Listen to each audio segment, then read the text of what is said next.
Welcome, everyone, to the Four Post Massacre Podcast. I'm, of course, your host. You can simply call me Zant. With me tonight, my ever so colorful and so awfully rude color co-host.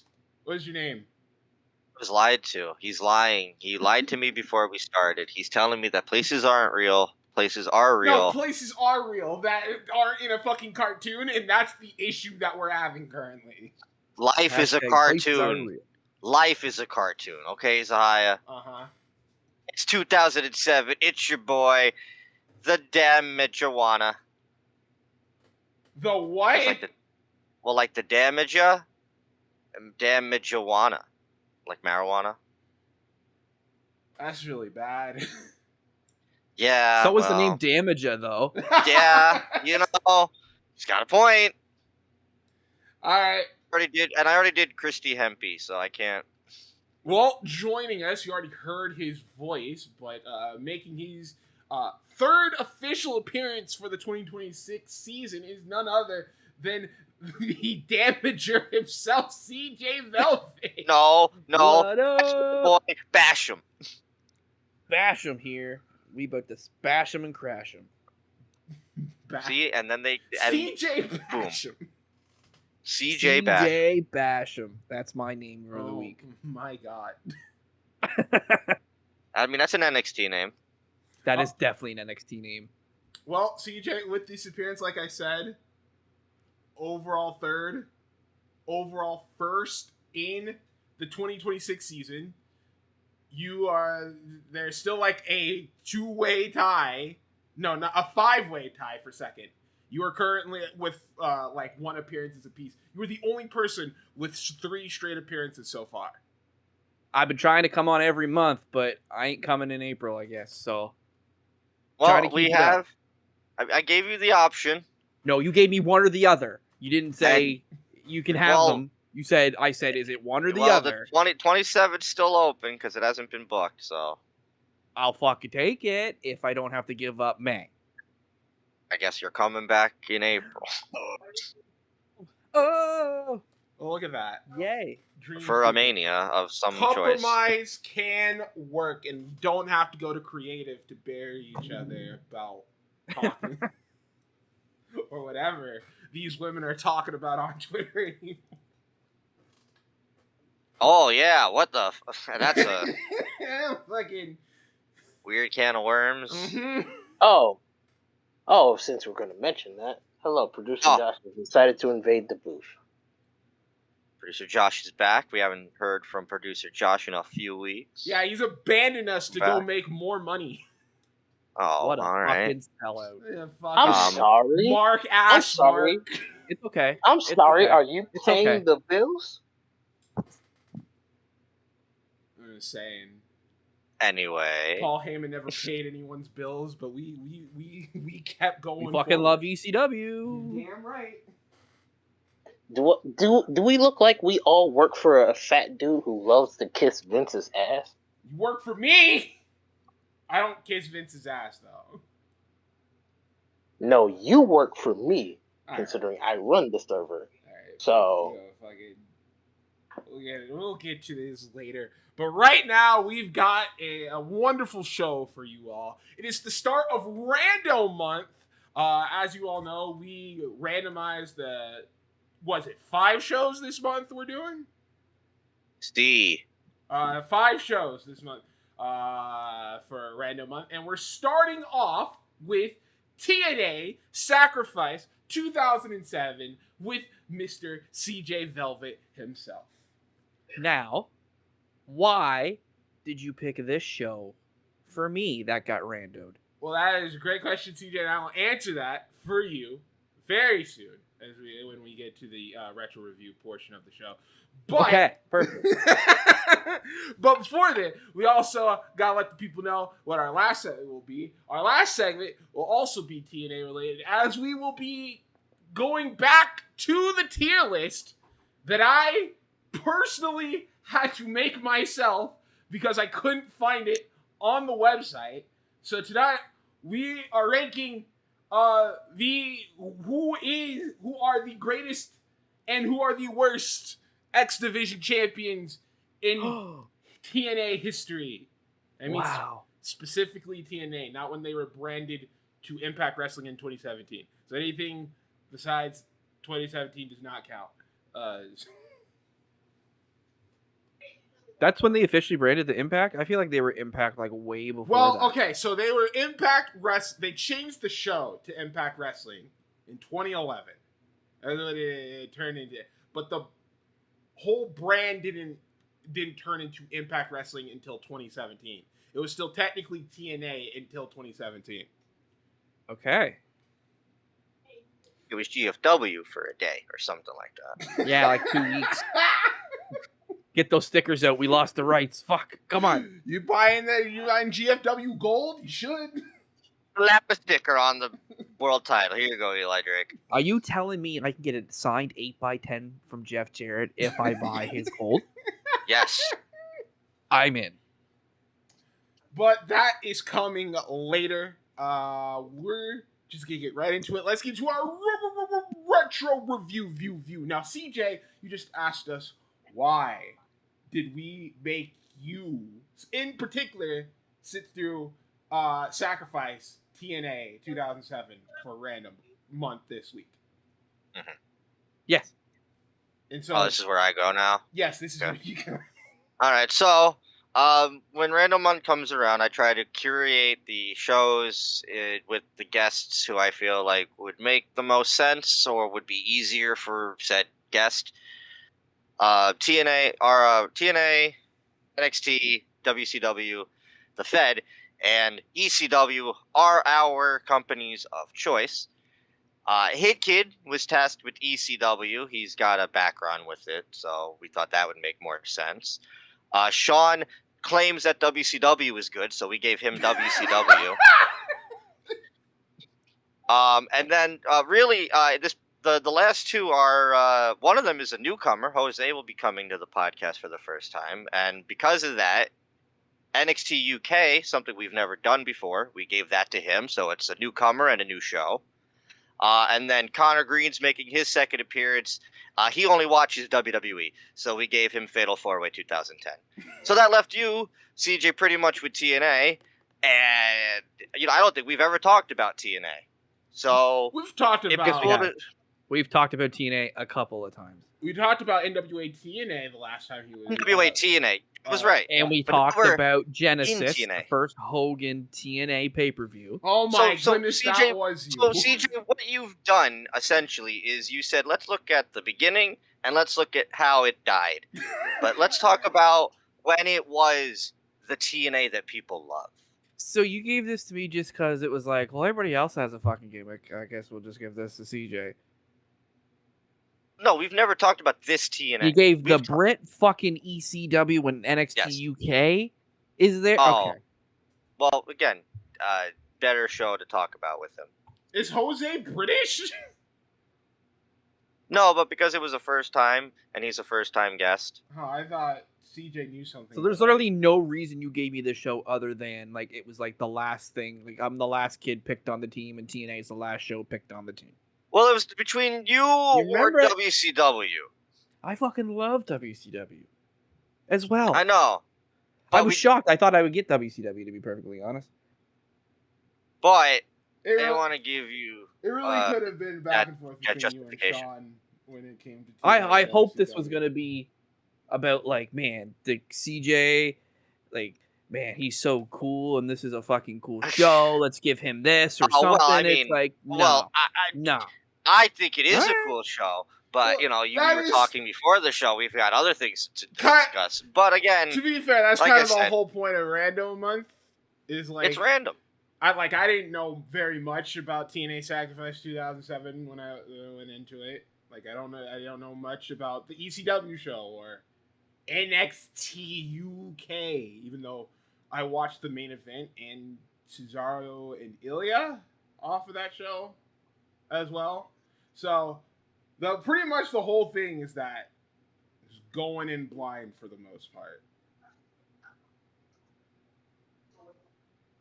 I wanted to talk about good TNA with you, CJ. Okay, there we go. That's what I'm looking for. Because, I mean, I'm not saying the NWA show you gave us was bad, but you can tell there's work to be done. And then you gave us Genesis. This is the TNA that we know and 2007. This is my TNA. Like when people talk about TNA, it's like 2004 to 2008. 8, yeah. Not 9? You wouldn't throw 9 in there? I'd throw TNA 2009. Like, right There's- before they announced Hogan's coming. Main Event Mafia is a big, like... The tail deal end of the in Main that Event lore. Mafia sucks. I mean, it's not good, but like But then, a lot of you're people lump right. that in. The back half of 09 is like, oh, okay, so we're starting to get ourselves back on track. Oh, who's that knocking on the door? Because I believe the pay-per-view right before he shows up is No Surrender, and they do the triple threat again. They're like, hey guys, let's revive the triple threat. You know, AJ, Daniels, and Joe, here we go again. This is the future. Nope. No, it's not. How about the Nasty Boys? But I don't got to deal with any of that on this show. You do not. There's All right. some shit you gotta deal with, though. There is some shit, but we'll be getting into that fairly soon. But right now, we all know what wrestling culture was looking like in May of 2007. But what Or about October. the popular? Yeah, you got it. Fucking. That doesn't make any sense. I don't know Let's what clear this. happened. Adam thought that TNA Sacrifice aired in October when TNA's WrestleMania show Bound for Glory is in October every year. I don't know why. I think because I just saw a trailer for a horror movie, and I don't know. I guess I was thinking October, and I'm like, all right, October in film, got it. You're outside shoveling. You're like, I wish it was fucking October. I wish it was fucking May. Me too. Which is the month we're in. Yay! All right. So hi, this is where you tell me that. The Culture Corner. There you So, go. Adam, I May 2007. What is Damn right. happening in your local movie theater? While there's not a lot, there are important big movies on why there's not a lot. Okay. So right out the block, let's talk about Shrek the Third. Oh, that was the last one I watched. That's the one with Justin Timberlake, right? And he's Yeah. Prince. Is Albert the or fairy something. godmother in that one?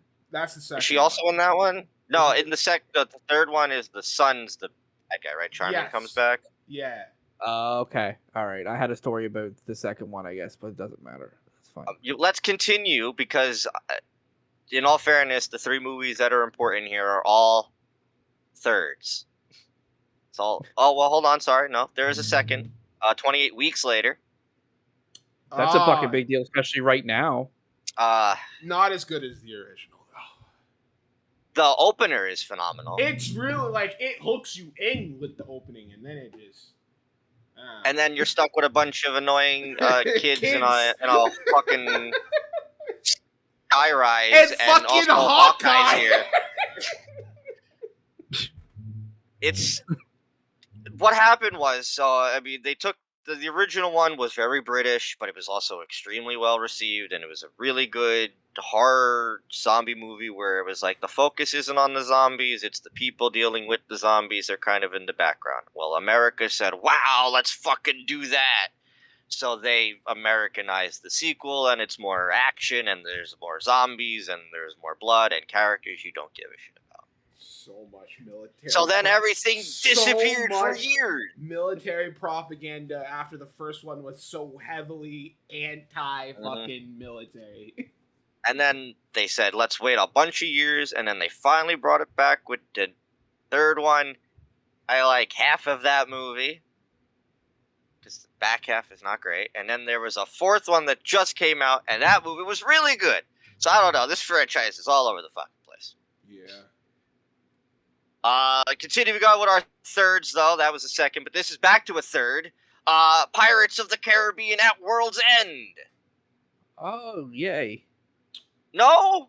I mean, like the Pirates. movies. I never really watched them, so but it's Really? not as if it was a bad thing. It's just I swear I just looked this up, but wasn't that the highest grossing movie that year?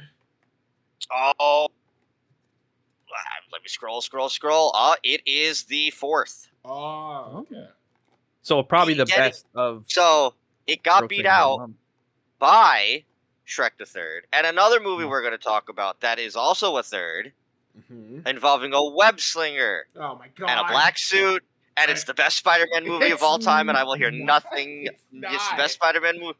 It's the best Sam Raimi Spider-Man movie because it's the most Sam Raimi his movies will ever get, and I will. Yes, Venom is bad. Whatever, it's not Well- his fault. It's Sony's fault. But Sandman turns into the Sandman, and I cry every time he tries to pick up the locket, and it falls through his hand. Look, man. People go back and forth usually. It's a lot of revisionist history. Like, which was the best one? Was it 1 or is it 2? But there's one movie in particular no one ever puts at number 1, and it's the fucking third one. That's for true. That is. We're 100%. The best one. I will hear. It's the best one. The guy who doesn't like Dark Knight, everybody. It's the best one. I give Dark Knight a 7 out of 10 now. You're fucking. Oh, I hate you. But Spider-Man 3, 8.5, baby. I could literally. Over fucking Dark. You're fucked. You're- I could you're watch absolutely Spider. not a I can movie watch guy. Spider-Man 3 any day of the week. You could jump off a fucking He's bridge any day literally of the week. insane. That opinion. Holy fuck. It is the best of that trilogy. You know what? You should start your movie podcast because you're just gonna get ripped as fucking trash. Look, that's up to him at this point. 'cause No, you see, here's the thing. Spider-Man 3 is coming back around. People are starting to rewatch and see, wow, wasn't that bad. Pretty damn fun. You want to know? He might be canceled now, but James Franco's really good in that. I think Harry is arguably Adam, the best character Venom in is that in franchise. that movie for a total. We're not- of look, 8 I said- minutes. I said right off the top, the Venom Venom stuff sucks. aside, because it's very bad and it's all Sony's fault. Sam Raimi wanted nothing to do with him. Dude, we okay. We're not. We can't But- turn this into the Spider-Man 3 podcast, but we'll talk about it. That movie sucked. I'm not going to take any. Maybe throw this up as like a bonus afterwards when we rip him to shreds after the podcast. Just keep it rolling. and we'll Yeah, just no destroy fucking him. kidding. That will go up as the bonus. On YouTube. I will hear Was that it? no hate. Is that- That was it. Josh, Can I know throw you. one out? Oh, Can go I throw ahead. one out? Yeah. What came out in May of 2007 as well was a movie called Georgia Rule that had What? Jane Fonda, Lindsay Lohan, Felicity Huffman. I don't know who the other people. Jane Fonda and Lindsay Lohan in it. And I have a little story about this. I didn't realize this came out at this time. I Oh, actually you have saw to have a this story. movie. I saw this movie in theaters in grade 9. And As like a field trip. so we had a field trip to like a park that a big company runs in my city, and they were like, well, we're just going to use this fucking field trip as an excuse to go to the fucking movies. So our math teacher picked this movie, Georgia Rule, which is rated R. So we're like 14, 15. And we're like, we're going to go to Georgia Rule. We're like, we don't fucking know. My God. 28 weeks later came out the same fucking day. Shrek comes out a little later. I don't know. So I can't tell you what this movie's about. I don't fucking remember. I do remember it had a lot of swearing in it, and we had some. I've never even heard of it. It's not good. It's not good. The only Alright. thing I remember of it is like I didn't know what was going on in the movie, and then halfway through, Lindsay Lohan gets mad at somebody and says, "Well, you've never been raped before," and I was like, Whoa. "What? Where the fuck did that come from?" Right? It just came out of nowhere. So All right. there's some swearing in this movie and all this stuff, and we had some I don't even know what you call them now, but special needs students were with us too. Yeah, sure. That works. And he in one of them, when they started swearing, we had about 4 teachers with us. We had a whole group. So he goes, Miss, let's say Johnson, Miss Johnson, they're swearing in this movie right in the middle of the fucking theater. Right? And she chimes back, don't blame me, blame Mr. Terry. Right? 20 minutes goes by, they say fuck again, and you just hear, Mr. Terry, they're swearing in this movie. Just super loud in the theater. That's pretty funny. And that was my Georgia Rule story. Oh my god. It's considered a box office bomb. Yeah, it wasn't good. $20 million budget only grossed $25 million. Damn. I'm in there. I'm in that 25. Critics. You were part of that. You paid sure of that. Oh, and then I remember, Apparently Lohan was a problem on set. and her character was a problem according to the plot. I also remember we came back from the movie at the end of the day. This girl got this big fucking bucket of popcorn, and she went to the bathroom, and we were all like, let's just fucking take some popcorn. So everybody in the class just started taking popcorn, including the teacher, and she came back in, and she fucking bawled and ran out, and the teacher was like, there was nothing I could do. I fucking took some too. Your teacher sounds like they probably shouldn't be a teacher. He probably shouldn't have been a teacher. Holy He was shit. not good. He wasn't a good teacher. Continuing up on this, it holds a 19 out of 100 on Rotten Tomatoes, and according to AOL in 2007, was the second worst movie of the year. Almighty. But it did get nominated in the 2017 Choice Awards for Choice Movie Chick Flick, Whoa. fucking bet. in which it lost to The Holiday. Fuck. Really? That's Yeah. awesome. Before we move to Josh, one thing I've adopted since you've been gone, I didn't take the TV, but you got time. CJ was here for it. You got time for 2 events that happened in May of TV. See, I would let you have that, but I'm gonna take that. Oh, you're gonna take that now? Yes. Wow. Since I haven't been here in a my minute, I'm just gonna take it. All right. Just well, do the Jo- just do the one on the 1st and the 23rd. The other well, two don't really. Producer Josh. What's going on in the TV land, in video game land? Well, since TV's kind of mid, I'm just gonna add those 2 events that Adam was referring to. Save to the list. the first one. Do the 23rd first, because the first is going to be the funniest one. Adam sounds like he's producing over there. I am. Yeah. Well, he stole my bit. Yeah, because I wasn't here, so now I get to take my bit back. Anywho, Jordan Sparks wins the 6th season of American Idol. Oh my! It still mattered. She was actually relatively popular while she was. Yeah. She was like one of the few ones that did win that actually did matter. She Yeah, and you're in for a David winner. Otunga. No, that's Jennifer Hudson. Jennifer Hudson. Who also did won then? Jordan Jordan Sparks. Sparks. Oh, sorry. Okay. She Jennifer Hudson had a also song didn't win, with- right? She had a song, Chris Brown. How am I supposed to? Oh. That's right. Yeah, that's her. Oh, Yeah. man. Blake Lewis was the runner-up. Don't know who I that don't know is. if anyone knows who that is. Nope. Fuck Blake. Anywho, we head to the first in the month, where This is good. for the people in Jersey, this might inspire some PTSD. So Comcast replaced an episode of Handy Manny with some porn. What? Yeah. I'm not kidding. That's crazy. Cable-headed owned by Comcast accidentally replaced an episode with footage of graphic porn from viewers in Lincroft, New Jersey. No findings of that incident have been made to the public. Oh my God, there's some little shit out there. He's like, Mom. So yeah, there's your events for May of 2007. They're saying it's graphic pornography, so it can't be that like Skinamax like softcore shit. Holy Like someone fuck. was getting railed. How does that happen? Where does that even come from? Speaking I of have getting another railed, weird we were getting railed by TV in 2007 because I don't know what some of these are. I'm gonna just go through them anyway. Cool. Rory, the racing car. What? Rory? Yeah, I know. Rory. And I'm Robbie. Traveler from ABC. Yeah, I bet. My Friends Tigger and Pooh. I think All I right. watched that. The Drinky Crow Show.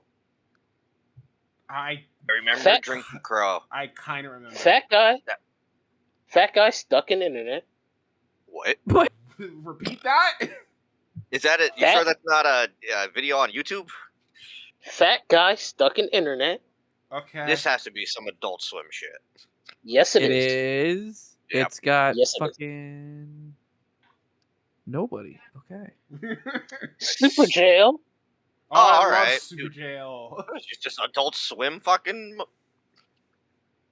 National Bingo Night. Who wants to see that on TV? What? Hell yeah, brother! National Pico Night. You want me to watch old people play bingo? What? Hell yeah, No. B7. Bingo.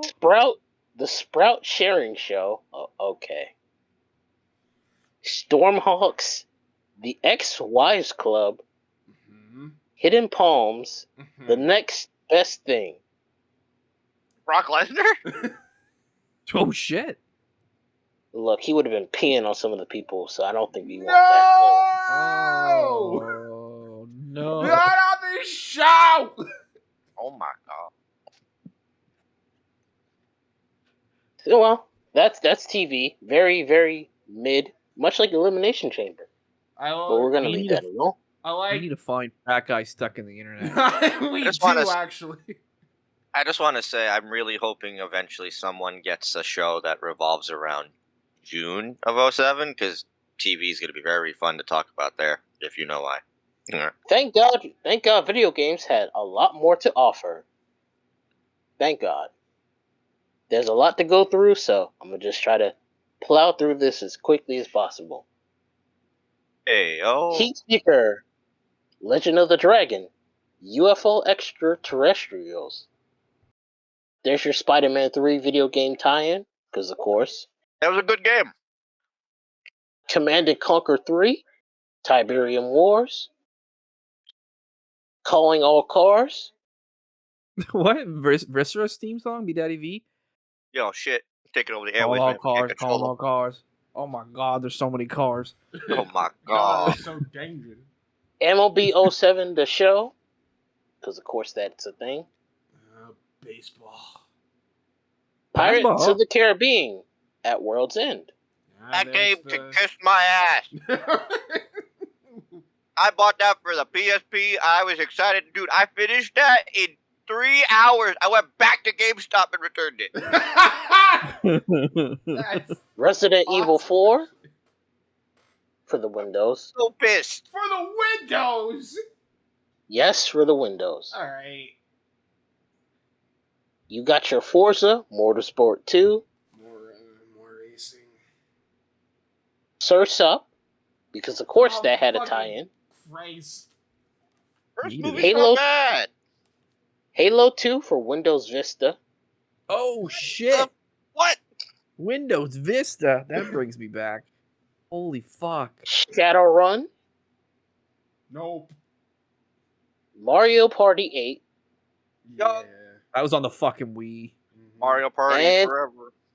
speaking of infamous games for the Wii, Mortal Kombat Armageddon.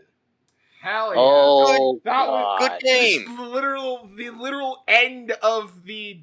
Excuse you for a second. Did you just say that was a good game? I liked Armageddon.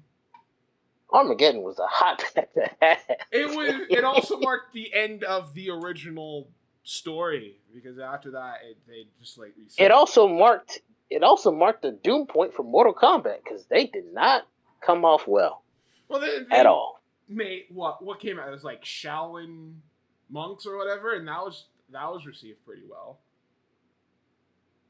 Then they had a whole bunch of just dog shit, and then they got the Mortal Kombat 9. You had the Motor Combat in that game. See, the mini games were better than the actual game. God damn. But yeah, there's your video games. We're in somewhat okay shape, at least compared to TV. What? That came out in 07. The Wii version came out in 07. Yep. PlayStation 2 and Xbox came out in 06. Hey, look, they drop these bad boys whenever they feel like dropping them, which is kind of Alright. crazy. All right. Halo. All right, well, that was TV and video games and pornography, apparently, for May 2007. That's still wild that they let porno be played on. I don't think they were doing it on purpose.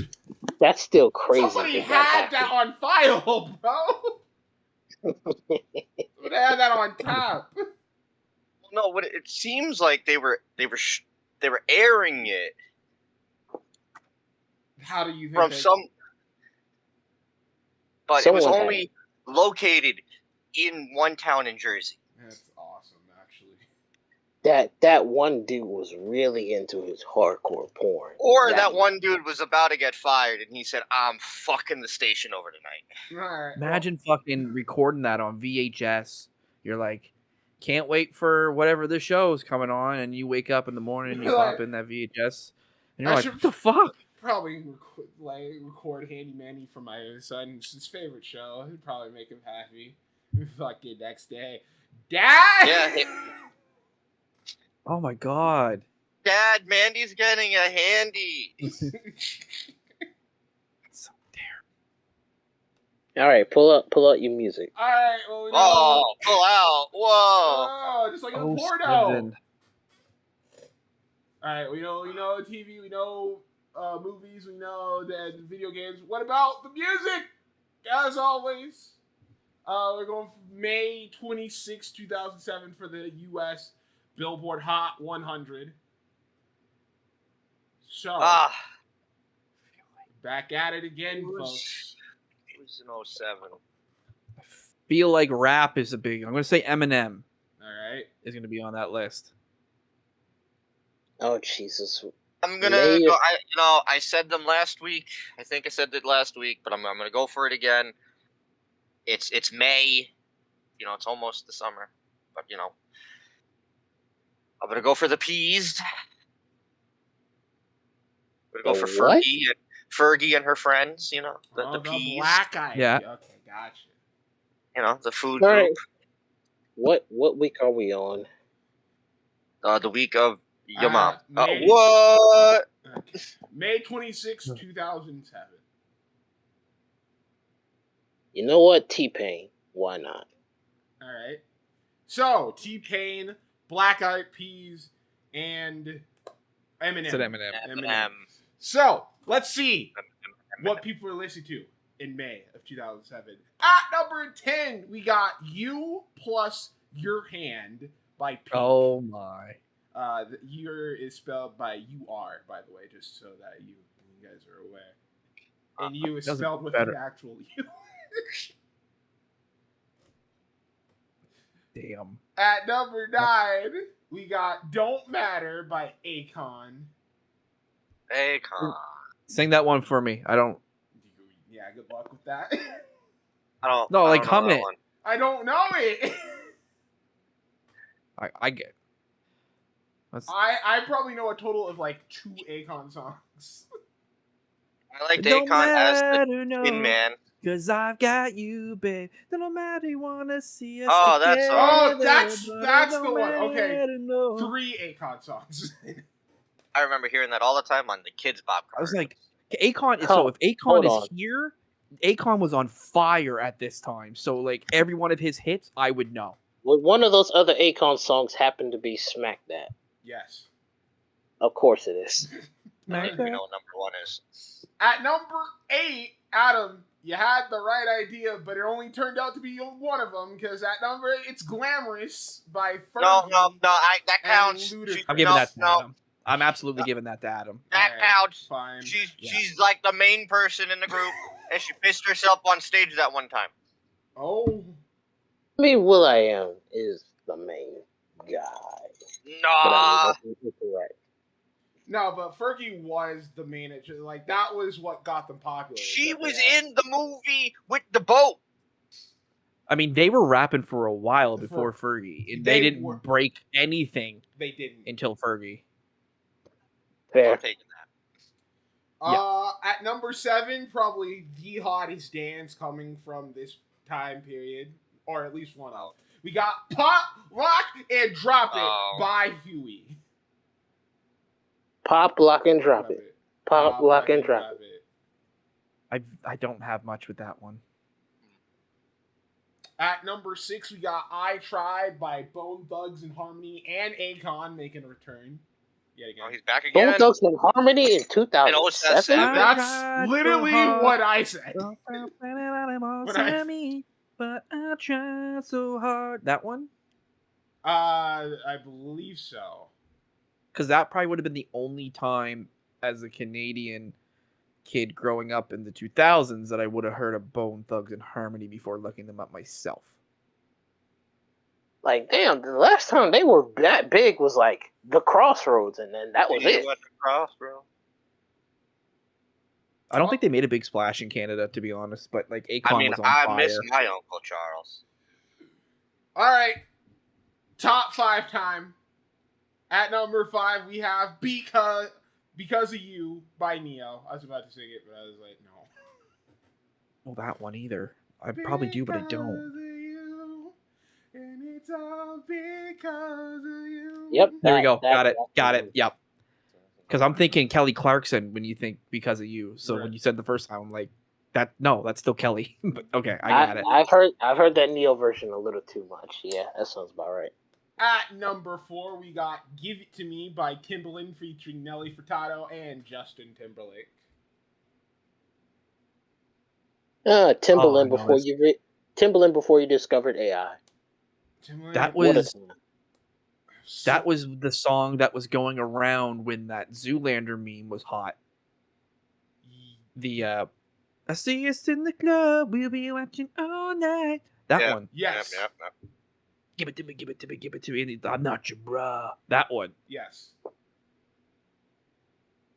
At number 3, we got Hey Hey You I Don't Like Your Girlfriend by Canada's own Avril Lavigne. My girl. She dated like every Canadian, like she married every Canadian head that you could think of. It feels. She was married to Chad Kroger. She was married to the guy from Sum 41. Hold on, she was married to. Look at this photograph. Yes. Yeah, she was. Yeah. And she was married to fucking. Yes, Sum 41. Derek, whatever. Yeah. Yeah. Shouts out to Avril Lavigne. At number 2, we got Makes Me Wonder by Maroon 5. It's when they were good. Anymore. It's a great song. Their guitars can fucking shred. Can. Back. It's too bad you won't hear them nowadays. Yeah, they're fucking. God damn it. What happened? I don't even know. I haven't been paying attention. Did he die? Just don't make. They just make Oh, they shit just don't make music music. now. It's Yeah. fucking Yeah. garbage. Fucking. And he was on The That's Voice, and now he thinks he's hot shit and got tattoos. He's always thought he's hot shit. Adam Levine's always thought he has been hot shit. Yeah, but now the ego's even bigger now. But he don't believe in you anymore. Good fucking song. And at number 1, a song that personally haunted me throughout the entirety of 2007 is none other than Buy You a Drink, parentheses, Shoddy Snappin' by T-Pain and Young Jock. I'ma buy you a drink. Yeah. Ooh-wee. I'ma take you home with me. Got money in the bank. Shorty was me, finally. I- T-Pain. You know, shout out We to in the T-Pain bed now. for not letting fame go to his head. No, he seems Yeah, pretty he's a- chill. He's a fucking Twitch streamer, which I wasn't Yeah. expecting to be a thing. He looks like a dude who's just happy to have the success that he got. And you know what? Why can't they all be like that? I drove through the Scottish Highlands listening to that song with my family in 2007. So I'm a little pissed that I even think of that. It's a But then very again, random thought, but that's what I remember of that song. Because I'm T-Pain was taking all it. over I the was on there. Yeah. I made it today. I I'll didn't get take having number a number one, one. but I'm making a comeback because I haven't been on the goddamn top 10 in weeks. Well, Josh. Yeah, you didn't make it Whoa, on whoa, the AWA show, so Well, Adam. What were you expecting? Eminem does not make it on here. I think Eminem was still on his hiatus at this time. But he comes with. I knew the tail end of rap was around then. Like it kind of falls off soon. He comes so I was like, back maybe it's here. with Relapse, I believe, in 2009. But I don't know if any of his songs charted. But I do know that he comes back with Not Afraid in 2010, and that was like his highest charting song since fucking Lose Yourself. You don't think anything To from be fair- Relapse charted? We Made You? I feel like that would have like hit something. I don't think it would have been number one, but We the ones who made you. I think that would have charted. Well, I guess we'll have to wait and see. Maybe When we one do day- a show. Maybe one day we'll see it around here, but not today. So that's gonna end things off for the Culture Corner, but we're heading back to the wrestling side real quick.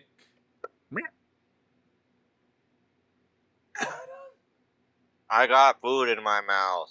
Oh, motherfucker. Ask me. Okay, CJ, Yes. do Fucking you hell. have time for All Japan Pro Wrestling? I do. But do you have time for Top Rope Promotions? Well, Oh my- fuck both of you, because I'm taking it back to last week. Do you got time for IWA Mid-South? Oh, shit. I fucking guess, hear Go it. first, huh? I Yeah. guess so. IWA Mid-South, A Phenomenal Invasion 2. Happened the day before our show we're covering in Illinois. 150 people in attendance. For a lot of people, you know. Opening contest, Joker, the Batman villain. Is it CZW Joker? CZW's Joker, yeah. Okay. Defeated Gran Okay. Akuma Oh, in 9 minutes and 32 seconds. okay. Tag team match, the Pretty Unreals of Ash, who is Ashley Six, and Michael Elgin Gross. defeat the Naptown Dragons of Die Hard and X Oh My God X. Oh. It's a name. 10 minutes and 17 seconds. Jimmy Shawin defeated Z-Bar in 5 minutes and 24 seconds. I feel like we've talked about Z-Bar before. CZW. Yeah, that's right. IWA Mid-South Light Heavyweight Title number 1 contendership 7-way elimination match. Josh Abercrombie defeats Billy Rock, CJ Otis, Human Tornado, Jack Thriller, Ricochet, and Zach McGuire in 15 minutes and 17 seconds. Okay. Baby Ricochet. Two men that we're talking about on our show tonight wrestled each other the night before in IWA as Tiger Mask defeated AJ Styles in 9 minutes and 58 seconds. Oh, shit. wow. Oh, Joey wow. Mercury defeats Tyler Black in 10 minutes and 27 seconds. Because I guess they just didn't know where the talent was. Joey Mercury. IWA Mid-South Light Heavyweight Championship. Brandon Tomaselli defends the belt against Jigsaw in 17 minutes and 21 seconds.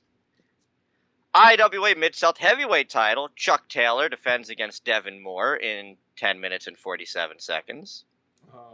Falls Count Anywhere match. Axel Rotten defeats Tank in 6 minutes and 17 seconds.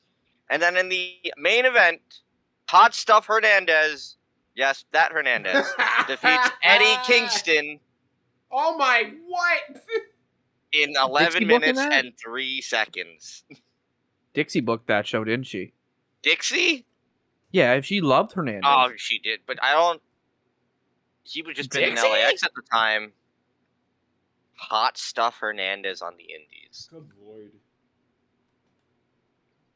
Your main event. Already. What a fucking lineup of people, though. Yeah, no fucking kidding. AJ and Tiger Mask in the middle of the card. That's fucked. That is fucked. All right. But no Ian Rotten on the card, so that's nice. CJ. All right. What's this top rope promotion you were raving about? On May 4th, 2007, in front of 197 people. I'm shocked that you beat me on lower people in attendance, Adam. Top Row Promotions presents the Killer Kowalski Cup 2007. Is some Canadian? No, this is from fucking Massachusetts. Oh, wow. You fucking say every time it's just fucking made up Canadian shit. It's not. I give you good things. I'm always expecting Canada. You never get it. Ever. I know. I'm very upset. I just want to hear about what what the Canuck is doing, you know? We don't know. Cage match doesn't have much. Starting off the show, Jay Gillette defeats Antonio Thomas, who is Antonio from the Heartthrobs. Thomas Santelli. There's not even a time for that, but yes, Thomas Santelli. That was a great gimmick before COVID. Killer Kowalski Cup 2007 quarterfinal match. Brandon Locke defeats Vane. Killer Kowalski Cup 2007 quarterfinal match. Gregory Edwards defeats Freight Train. Oh my god! Oh lord! I'm the Freight Train. Choo choo. How is he not the winner of the tournament? I think Gregory didn't want that smoke. Who's known as Ted Goods. He's working indie still, according to Cage Match. Killer Kowalski Cup 07 quarterfinal matchup. Brother Runt, Spike Dudley, defeat Zachary Springate III, who's some British guy. I don't know. Sure. Yeah. Killer Kowalski Cup 2007 quarterfinal match. BK Jordan defeats Samoa Joe by DQ. Oh. Did you say BK Jordan? BK Jordan. Isn't that the fucker who teamed with Hornswoggle and then SMF made fun of him that one time? Was you know what I'm talking about? There was that Royal Rumble qualifier. Yes. That is him. The dude in the blue fucking tights. Yes. Holy shit. Holy, what a fucking dig. That's awesome. That's a fucking deep cut. Holy shit. Damn, well, fuck me. I got some news for you. Killer Kowalski Cup 2007 semi-final matchup. Brother Runt versus Gregory Edwards ends in a no contest. What? Yeah. I bet. What a and tournament. then for NWE World Heavyweight title, Romeo Rosselli, who is Romeo from Romeo the Heartthrobs, defeats Mike Bennett. What? Yeah, that one. Okay. All right. With Grayson Alexander. So Romeo defends successfully his title. Against Mike Bennett in 07. In 07. Baby Mike Bennett. The Top Rope Promotions heavyweight title matchup. This motherfucker, I was pissed. I saw this. I was like, fuck you. Rick Fuller, who oh my god, defeats Eddie Edwards. That, I don't know. That's awful. Dude. Why would they do that? DJ, you gotta pick a show one of these days that has Rick Fuller on it. I mean, what show was there a fucking pay-per-view with Rick Fuller? Well, somehow, anytime we do the other part of this segment, he's there. He shows up. Like, I found another show. This guy's like a Massachusetts guy, so he's kind of, I think he just hangs around the indies. I had another show that I had picked that I didn't use, and I don't even really remember, but he was on that fucking card too. And I was like, fuck, I'm just going to have to pick this show because fucking Rick Fuller's on it. But he's everywhere. He won't leave me alone. I see him once, he gets some shine on Luger, and he fucking never goes away. I don't fucking get it. It's like that fucking guy on the Inoki show who worked in the main event with the MMA guy. Why am I blanking on Bloodsport guy? Oh, Josh Barnett? Yeah. Who was the guy that worked Josh Barnett in that fucking IGF show? Naoa or whatever. Like Yeah, I remember. I can't remember what his fucking name was. I don't remember his name. Right, but he keeps fucking showing up too all the time when I'm looking at shit, and I didn't know who the fuck he was. But he has a career. Rick Fuller never had a fucking career. He's never been on a fucking pay-per-view according to Cage Match ever in his life. You want to watch Worldwide, Adam? Because we fucking can. He works Jim Duggan. What if it's a good match? I hope it is. I hope it is.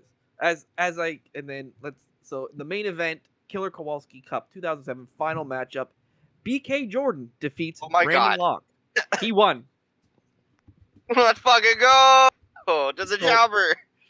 I don't know why Brandon Locke just kind of fucking, I don't know. He must have got a bye because of that fucking semi-final matchup not working. They must have just said, all right, that's a no DQ, so your match is now the final match. But yeah, BK Jordan, he did it. Big day. Well, Zahaya. All right. I don't even know what company you picked anymore. All Japan. All Japan. It's probably the show I'm gonna pick. Honestly, I don't even know what's on the card, but I think I'm going All Japan. We'll see. All Japan Pro Wrestling presented the Rise Up Tour 2007, night number 1. Let's go, Nick. Rick Fuller. In Kirkin Hall. On this show, T28 beat Kiyonari Sanada in 8 minutes, 12 seconds. T28? That's the name of the person? Kiyonari Sanada is Sanada, by the way. T28 is Bushi! What? It's Bushi! It's little LIJ match. Dude, I heard Bushi's being good again. Well, he has to. Naito's being dog shit. Oh. We had tag team match Masanobu Fuchi and Nobutake Arya beat Kikutaru and Nobukazu Hirai in 9 minutes 15 seconds. Good lord. Shout out Kikutaru. Mazada and Yamada beat El Nazawa Mendoza and Pepe Michinoku in 8 minutes 24 seconds. Pepe Michinoku. Who is Taka Michinoku. Okay, it is just Taka. Okay. I feel like this is all right. That's gotta be under a different gimmick. Whatever. Pepe. The Voodoo Murders of Suwama. Yeah. And and Voodoo Mask, who does not have a cage match. I don't know who the fuck Voodoo Mask is. Beat Akira Raijin and Brute Asay in 15 minutes and 57 seconds. That's my fucking guy, Shawarma.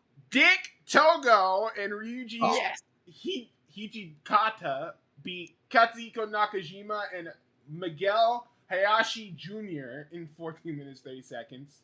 So Kaz Hayashi. Yes. Are they doing like a Latin gimmick? What's going on here? I have no idea. Love it. I love it. In a singles match, Kinsuke Sasaki and Satoshi Kojima go to a no contest in 16 minutes 5 seconds. What? And then the main event, Hawaiian Lion, Keiji Muto, and Taiokeya beat Voodoo Murders of Shuji Kondo, Taru, and Yashi in 17 minutes and 8 seconds. Who the fuck was that first person you said? Hawaiian Lion. Who is the Hawaiian Lion? Who also was known as John Williams and Shooting Wolf. Duh. I'm a fucking idiot. How did I not know that? I fucking duh.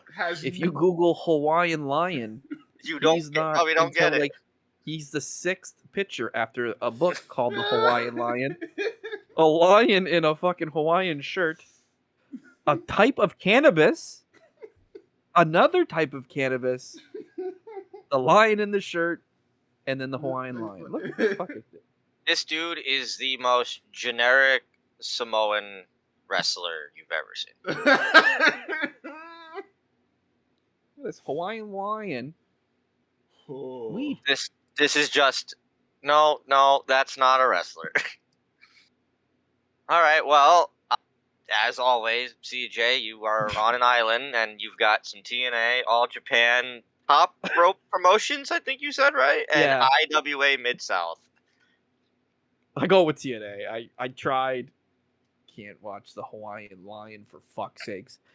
And FYI, there's only 2 things on eBay for Rick Fuller. There's a 8x10 that's not signed, but there's an 8x10 that is signed for $250. And I think you need that for your house. I'm gonna send an offer for 50 fucking bucks. You go and you At be most. like, hey, listen, it's for my kid. She's a big Ric Fuller fan. Oh my! Huge Fuller fan. Who's gonna believe that? Huge. The dude who's desperate to sell this Ric Fuller signed 8x10. Yeah, I bet. Description: brutally rare. Photo may be in low resolution. Not original promo. Blah blah blah. Free shipping. I doubt it because you're coming to Canada. Yeah, no, not free shipping. You fuck. Rick Fuller. I'm gonna have to fucking. I'm coming back for the indie month, so I might have to find a show. Oh no. Don't oh no me. You said it. I'm afraid of what the rest of that show gonna look like. I know, right? Well, Zahaya, it's time to start officially Yes. Retro Month. Let's talk about TNA Sacrifice 2007. Now, well, it was. You said this wasn't a. This was kind of, sort of crowning the new TNA World Champion on this show. It is and it isn't, and it's very confusing because earlier this day, it's either this day or like the night before, the NWA officially pulled out of TNA. To the point where all the champions were technically vacated before this show. So when the belts are happening on this show, they really don't mean anything because they don't actually have those belts anymore. So it's not the night, but the show after this is when everything kind of pretty much changes, the new belts and all that jazz. And Kurt is given the world title, only to immediately have it stripped of him because of how the show main event ends. We'll get to that. And then it'll get put up in the King of the Mountain, and then Kurt Angle wins it properly. So, yes and no. And also, there is no world title, technically, in the main event, because it's not their belt anymore. TNA! Cross the line. That's awesome, Adam. So What? we get what? No, I was being facetious. Oh, right. But we start off TNA getting built up for the big triple threat main event. And then we're welcome to Sacrifice, which is being Sacrifice! being commentated by, as always, Mike Tenay and Don West on this show. And, I used to hate them as a kid. I really hated Mike Tenay as a kid when I was younger, especially around this time. But my God, he's good. They're both good together. So good. very good, extremely good. TNA, like they always should, kicking off right with the bang. X Division title match, triple threat. Chris Sabin defends against Sanjay Dutt and the newly minted Black Machismo, because this is following up from the Paparazzi Productions and all the stuff with Kevin Nash and trying to give the X Division guys characters. So, you know, Sanjay is a guru now, and Not only character, Senshi. but like there's story in this match.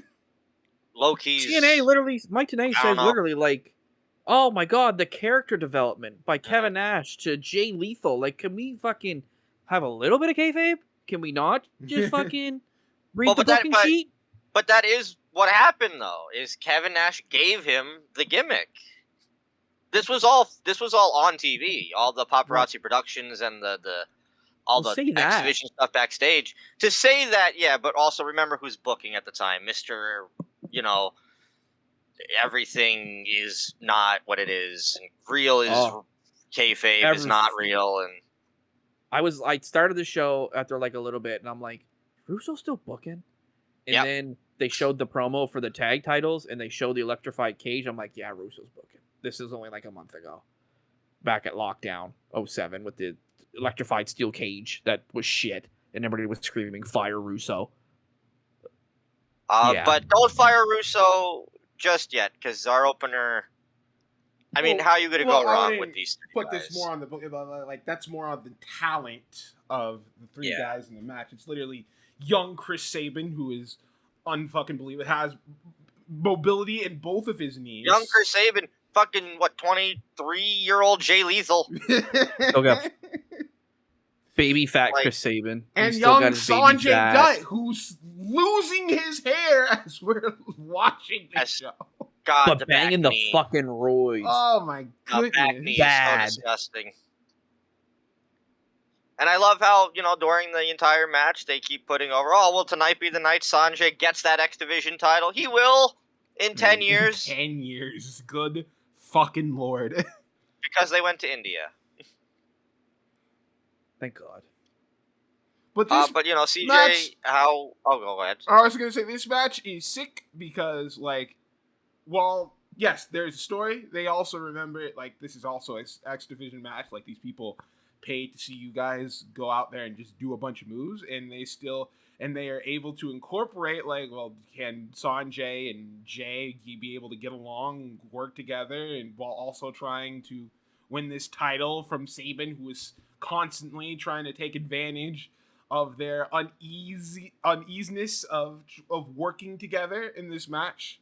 And I think that it floats very well. It flows very well in this match. They play up to it. I think this match is very good. It's a very good opener. CJ? I felt that this match was slower than other X Division matches. I felt that my expectations of how I want to see an opener in TNA with the X Division was not satisfied.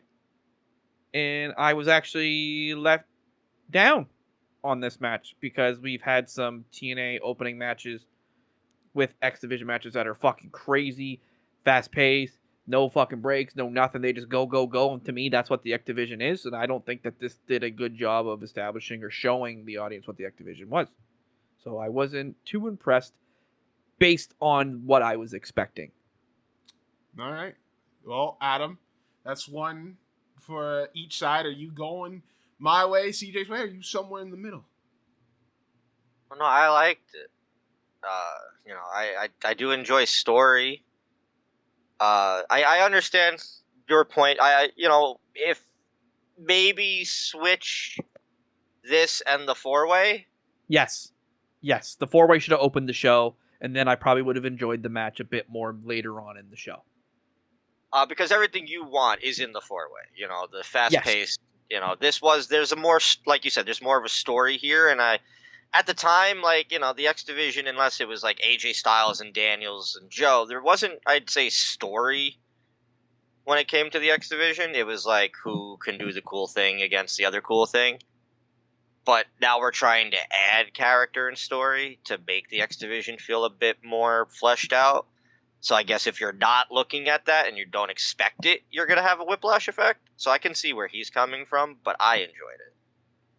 And also, Jay Lethal should have never not stopped doing this. Black Machismo will always be the best thing he's ever done.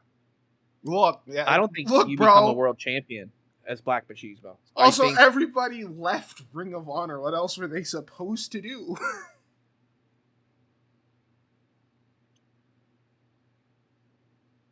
They were saying on commentary that, oh my God, he's so popular now. Jay Lethal is so amazing as Black Machismo. Oh, have you ever been given a gimmick and it was yep, he's now a fucking star because he's just copying Steve Austin, Shark Boy, or Macho Man, Jay, or fucking Mr. Perfect, Sean Stasiak, or fucking Lex Luger, Chuck Palumbo. I think some of them worked more than the others. It was a good impression. It was a good impression, but this, I don't like. How would you have made him a star anywhere? Being like, what is he like one of the longest reigning Ring of Honor World Champions ever? He wouldn't have be able to do that as Black Machismo. Not at all. Would not. I think. No. But So, I think being Black Machismo helped him discover like personality. Like he doesn't have to be Black Machismo always, but you can add what you've learned from that into, going forward. I think he does when he's with the House of Truth in Ring of Honor. I think. But he gets better on the mic. He can't be just goofy, fucking Black Machismo, all the time. He's got to move on from that eventually. But I mean, this is just starting, so I mean, it's like whatever, fine. But for Mike Tenay and Don West to say like, "Oh my God, he's superstar now." Well, no shit, he's stealing a fucking one of those popular wrestlers' gimmicks in the fucking world, and you're going to be compared to him the entire time you do the gimmick. So, finish of the match saw Lethal hit a lethal combination on Sabin, and then before he gets the pin, Sanjay Dutt hits a 450 on the back of Jay for a very close 2 count. Then he goes to pin on Sabin for a very close 2 count. The story of the match is that Sanjay's getting so very close from winning his first title. And then he's about to pick up Sabin to finish the match, and then him and Jay get into a shoving match where then Sabin shoves Sanjay into Lethal. Sabin then goes for the schoolboy, gets the tights, 1, 2, 3. Sabin ends up retaining his title by the end of this 3-way. And then the best part of the match is the post match, because then they start fighting, and here comes Uncle Kevin Nash from Hawaii. You guys, what are you doing? You guys stop it! And then Sanjay decides to just kick him in the quad. I'm like, oh, that's not cool. There's a promo, but just because we're gonna cut back, Kevin Nash gets on the mic and tells Sanjay to meet him on not Dynamite, meet him on Impact, and he just walks off camera. It's very weirdly edited. Dude, fucking CJ, Nash calling out Sanjay on Dynamite to continue a story that they did not almost Dynamite, 20 Impact. to continue a story 20 years ago from when it started would be fucking crazy. That would be great. We cut backstage. Bobby Roode and Tracy. Yes, Miss Brooks. With JB Jeremy Borash.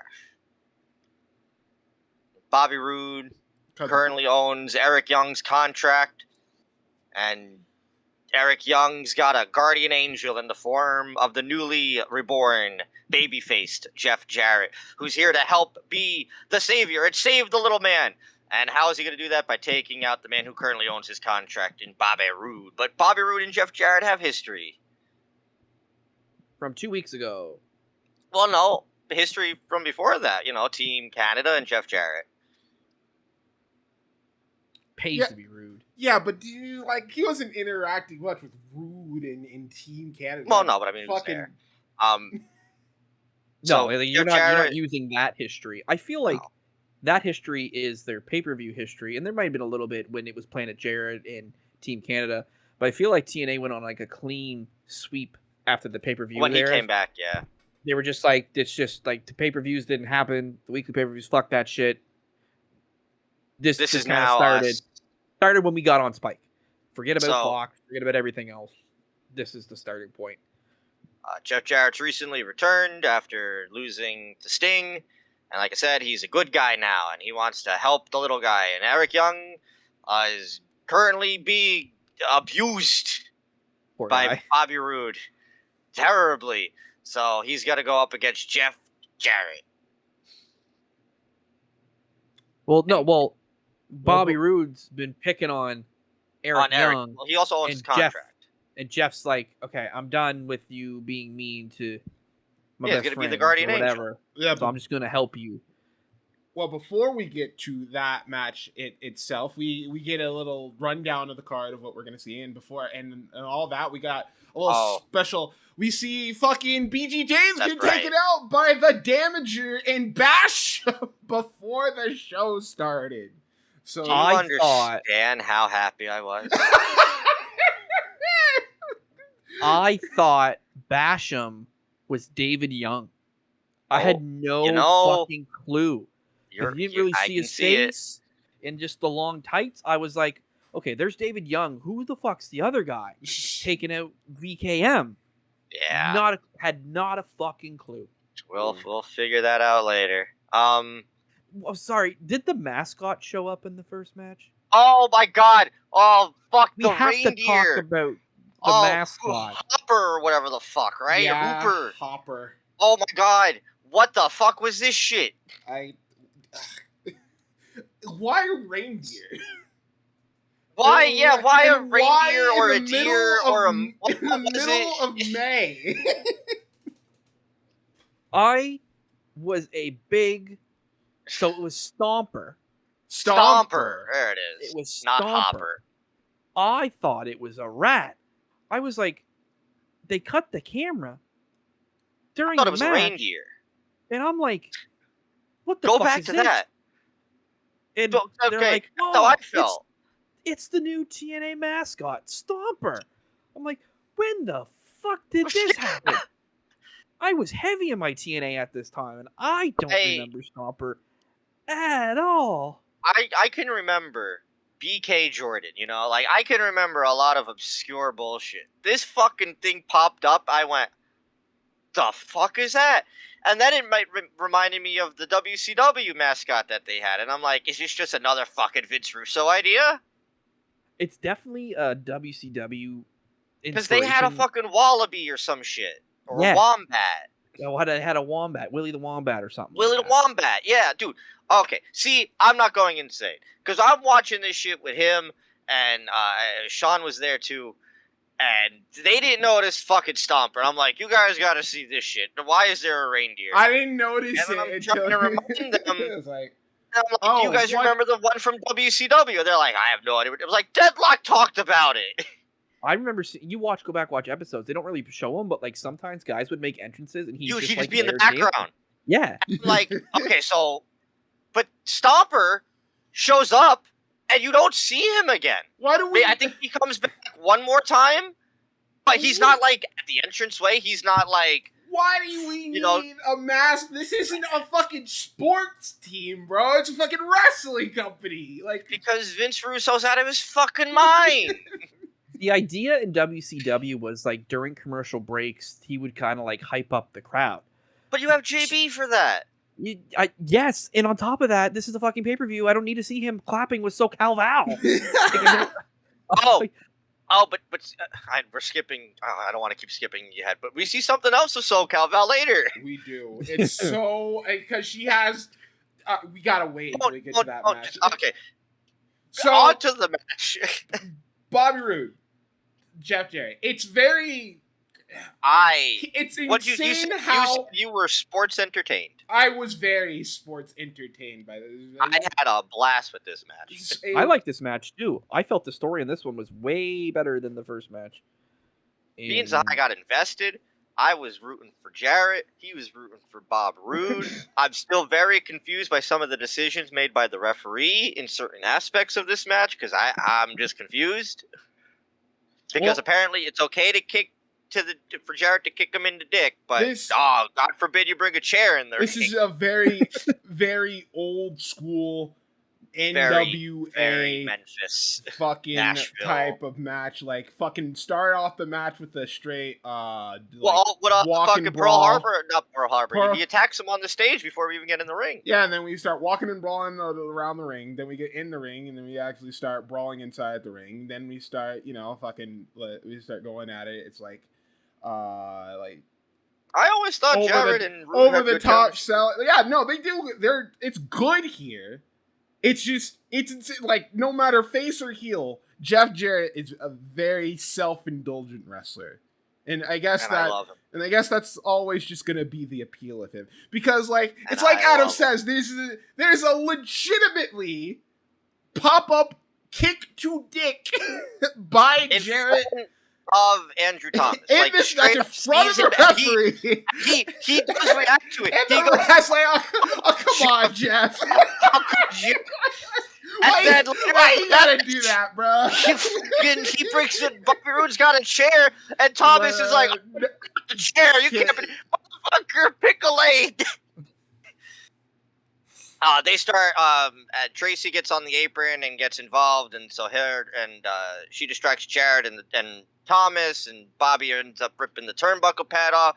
So now there's a turnbuckle pad that's been ripped off. Again, referee clearly sees that it's not there, doesn't do anything about it. That's when It didn't matter. The crowd were into it. I was into it, and I feel like that's when Rude that's all that matters. goes to grab the chair, and then the referee's like, no. And then he goes to hit Jeff with it, and Jeff ducks. He hits the ropes, and it hits his head. Then Jeff hits him with the fucking stroke, and then Jeff does the yeah. He goes, I love it. Hit the move. I fucking hit it. We're back, baby. Yes. Goes for the pin. They continue. Tracy pulls the referee out of the ring. Fucking. What did Rude have in his hand again? It wasn't Nux. It was. Like, you mean the guitar? No, he had like a roller coaster. He had was that what it was? A knuckle duster, right, or something? Not a knuckle duster. It was the handcuffs. He had handcuffs in his hand. That's right. In his hand, and then he hit Jarrett with it. Jarrett kicks out of it, and then the ref is on the floor in that moment, and I felt it was the perfect amount of time for me to go, he's kicking out. No, he's not kicking out. And then, like, that's when the ref went in, and I'm like, I don't fucking know what's happening. I don't know if he's kicking out. I don't know if he's not kicking out. Well, guess what? I thought that was really well done. Well, guess what? Sahaya? It's Jeff Jarrett, so of course he fucking kicks out. Absolutely. He gets it. Towards the end, Bobby's getting frustrated, so he gets the guitar, and Andrew Thomas is like, no. Can't be doing that. And so that he gets into a shoving contest, pushed right into the stroke. But no, fuck that. He gets first into the figure four, but then that's pushed off into the exposed turnbuckle pad. Jarrett's all like, my throat, into the perfect plex, the payoff. I think that's what Rude called it. Bobby Roode gets the win. Suplex. That's what they called it. They straight up just called it the perfect plex. They didn't. I think he had a name for it. He probably did, but they didn't call it on. And the best thing ever about this whole thing, because Rude gets his victory, gets the win, almost like 20 seconds later, grabs the microphone, cuts like a short little promo on Jerry. He's like, I'm not done with you. Goes to hit him with the guitar, gets fucking low blown by Jarrett, and then puts back the figure four, baby. I'm getting my heat back. And then the flotation floozy, as Mike today would call her, Tracy Brooks. Oh my God! No, hold on. Right? Or did he call her something different on this one? So they said something about flopping around. Like Dawn was like, he's flopping around, and then Tracy starts running, and the camera hits, and Mike Tenay goes, "Speaking of flopping around." My brain said it, and then Mike Tenay said it right after. I was like, no way!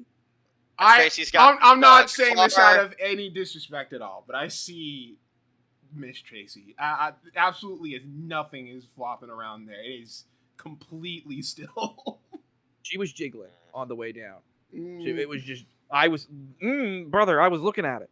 I was like, oh my God, speaking of flopping around. And then Mike today was, speaking of flopping around. I'm like, oh my God, we're the same thing. And then Eric Young comes out and fucking, you fucking know the double fucking figure fours on Tracy and Rude. Yeah.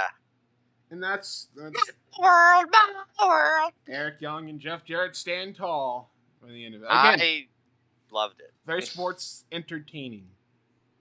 Now, I want to point out, this is the second time already in this pay-per-view that the end of the match, more shit happened.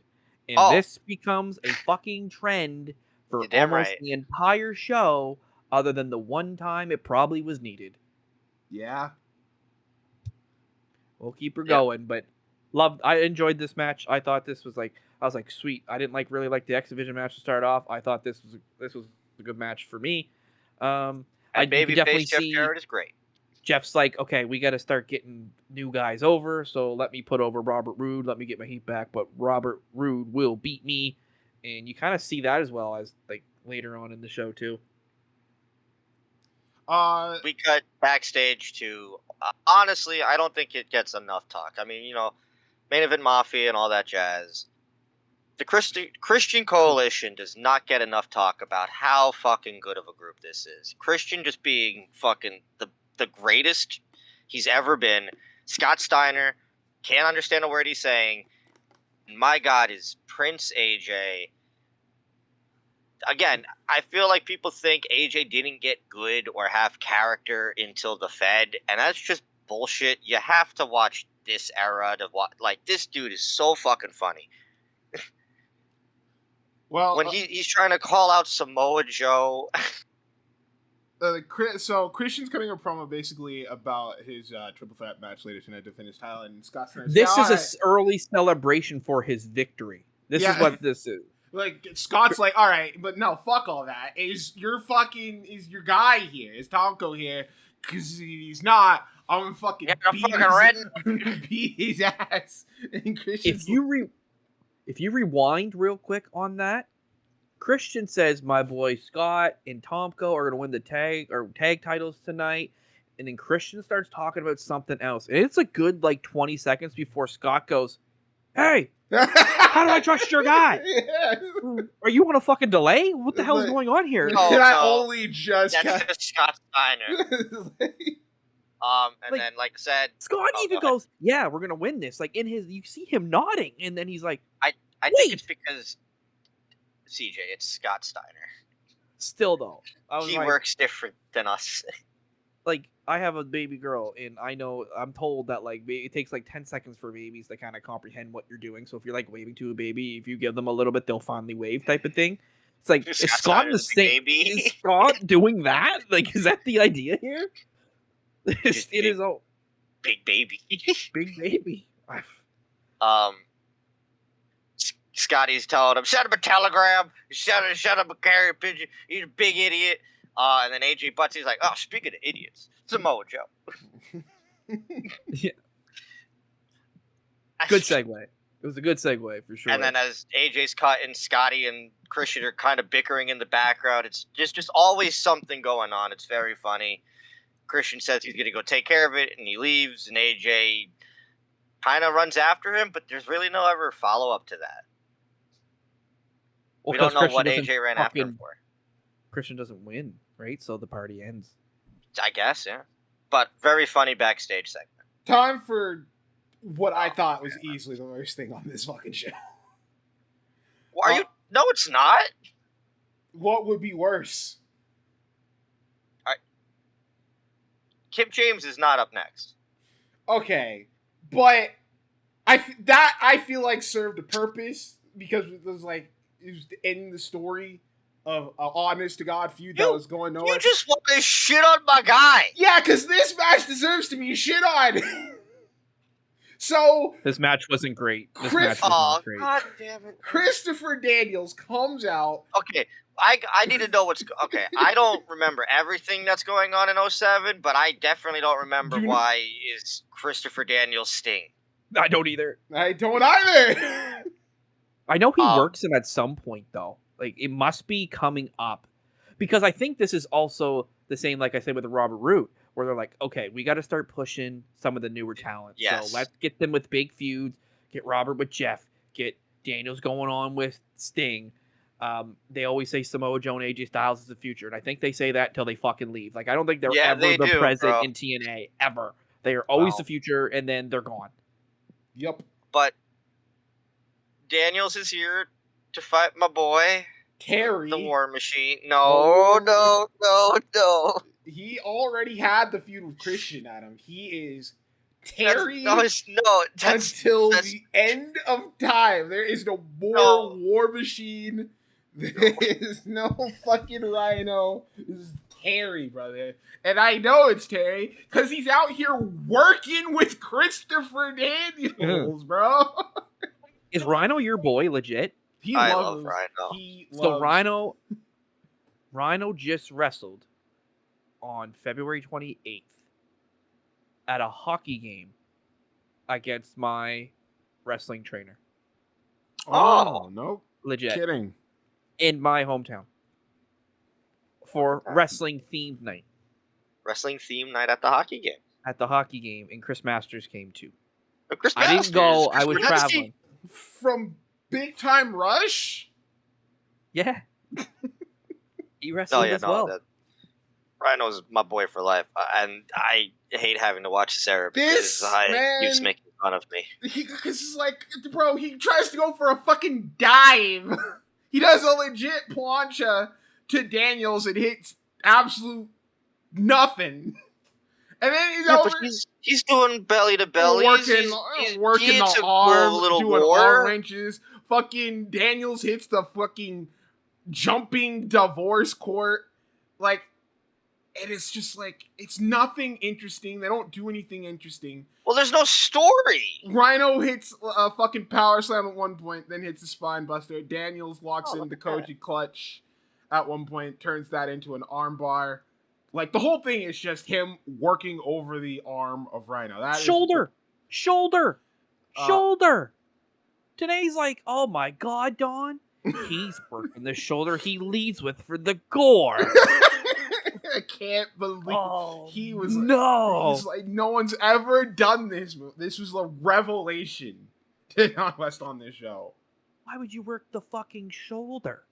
If he hits you with the gore, it's still gonna fucking hurt. It's just gonna hurt him. Take his fucking leg out so he can't run at you for the fucking gore. Also, it doesn't even really matter. Yes, because Daniels hits an enziguri, which Rhino no sells, and then just hits the gore anyways, and then 1, 2. No. It's a spear. Okay, it's not a gore. Okay. Rhino made it a point. Fucking Daniels grabbed the rope, so I guess it's a spear this fucking time. And then it had to be a spear because nobody fucking reacted when it happened. They were like, "Oh, look at the tackle." What do you mean? And as if him grabbing the rope wasn't humiliation enough, then what happens? Daniels goes to the outside, grabs the fucking baseball bat while the referee's fucking arguing with Rhino. Rhino pulls the referee out of the way. Daniels then hits him with the bat. Rhino goes down. Daniels gets back into the ring. 1, 2, 3. Daniels wins this match. And you think, it was so deflated. Wow, what a fucking awful ending to a match. What about an even worse fucking post-promo or a post-match beatdown? Because Rhino then grabs a microphone, is like, I'm not going out like that. I'm going to go kick your ass. And then Daniels proceeds to run away very slowly. Rhino runs after him very slowly up the ramp through the, rampway, through the tunnel. And then we don't even get to see him doing the beatdown. We got it explained by Don West and Mike today that Rhino is going after Daniels for We're gonna get a camera back there. But we don't, because they come back. He throws Daniels out, and Daniels is bleeding. Rhino's got a chair. We literally don't even get to see the beatdown. Now, luckily, he gets a good chair shot to the head. He does, which was the only saving grace about this whole thing. And then it looks like Rhino's gonna fucking Rhino driver Daniels through 2 chairs on the turnbuckle, but then here comes security. And it's not. And then I'm thinking, let him break his neck. Maybe, let him break it. Maybe there could be a saving grace. Rhino just gores the shit out of these security guys, and he looks like a monster. No, they hold him back. Daniels rolls to the outside. Hey, here's your video package for the next match. This was, the match wasn't good.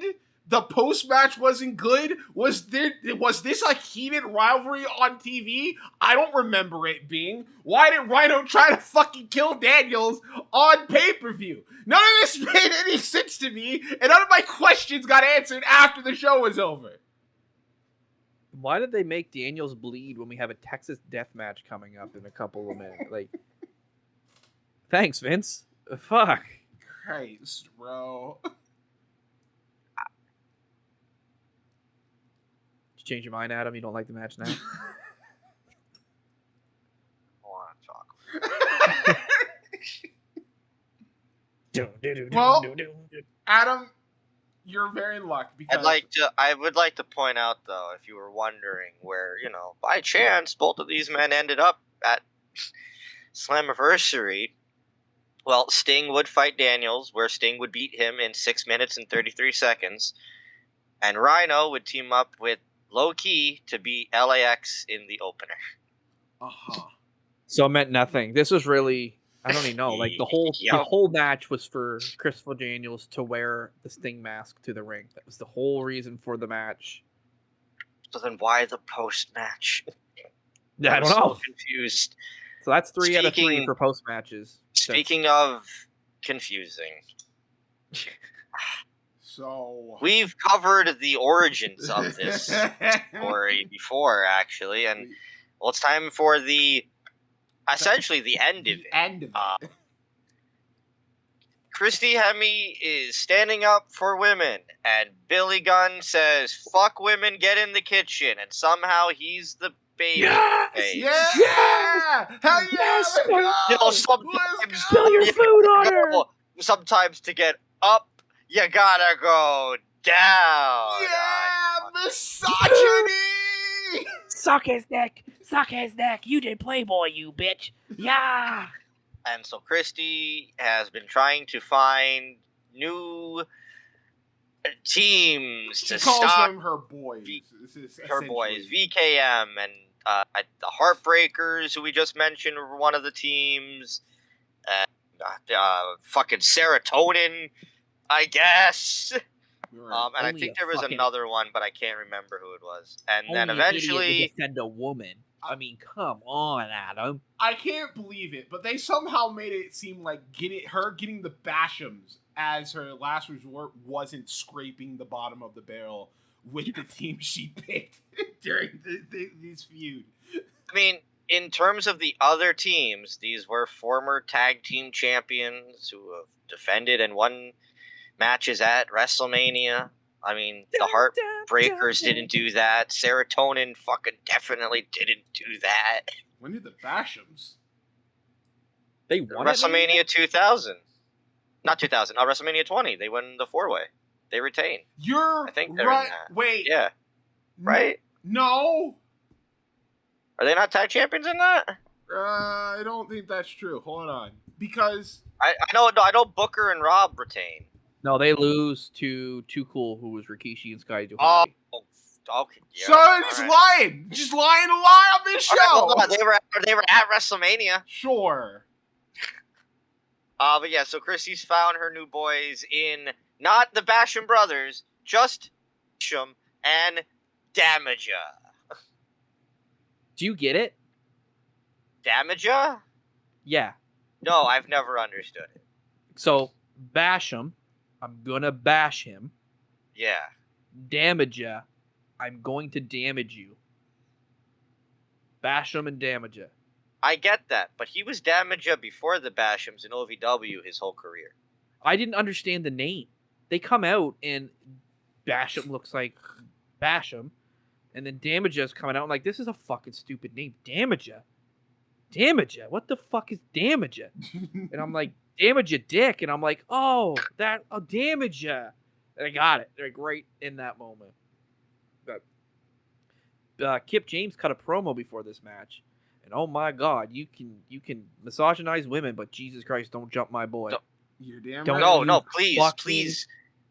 Not his boy. My boy. Not his boy. His brother, CJ. That was his brother that they took out. I just want to point out this was the best TNA show I've covered in quite a long time because he actually didn't show up, and I was having a great time. There was no run-in. There is no like. There's a run-in, just not by him. Not by him. He was not on. The only time he's on the show is in a fucking camera, like a pre-recorded segment where he gets his ass when he beat. gets taken out, and that's it. So thank you, CJ. I didn't pick it. You're welcome. Thank you. I don't think this have show would have to. ever been on my list of shows, to be really honest. So. They beat Billy Gunn's ass. This is the best match of the night. Jeez. Like, he gets a little bit of something in, like, the middle, but, like, mostly, like, 80% is just them whipping his ass in this match.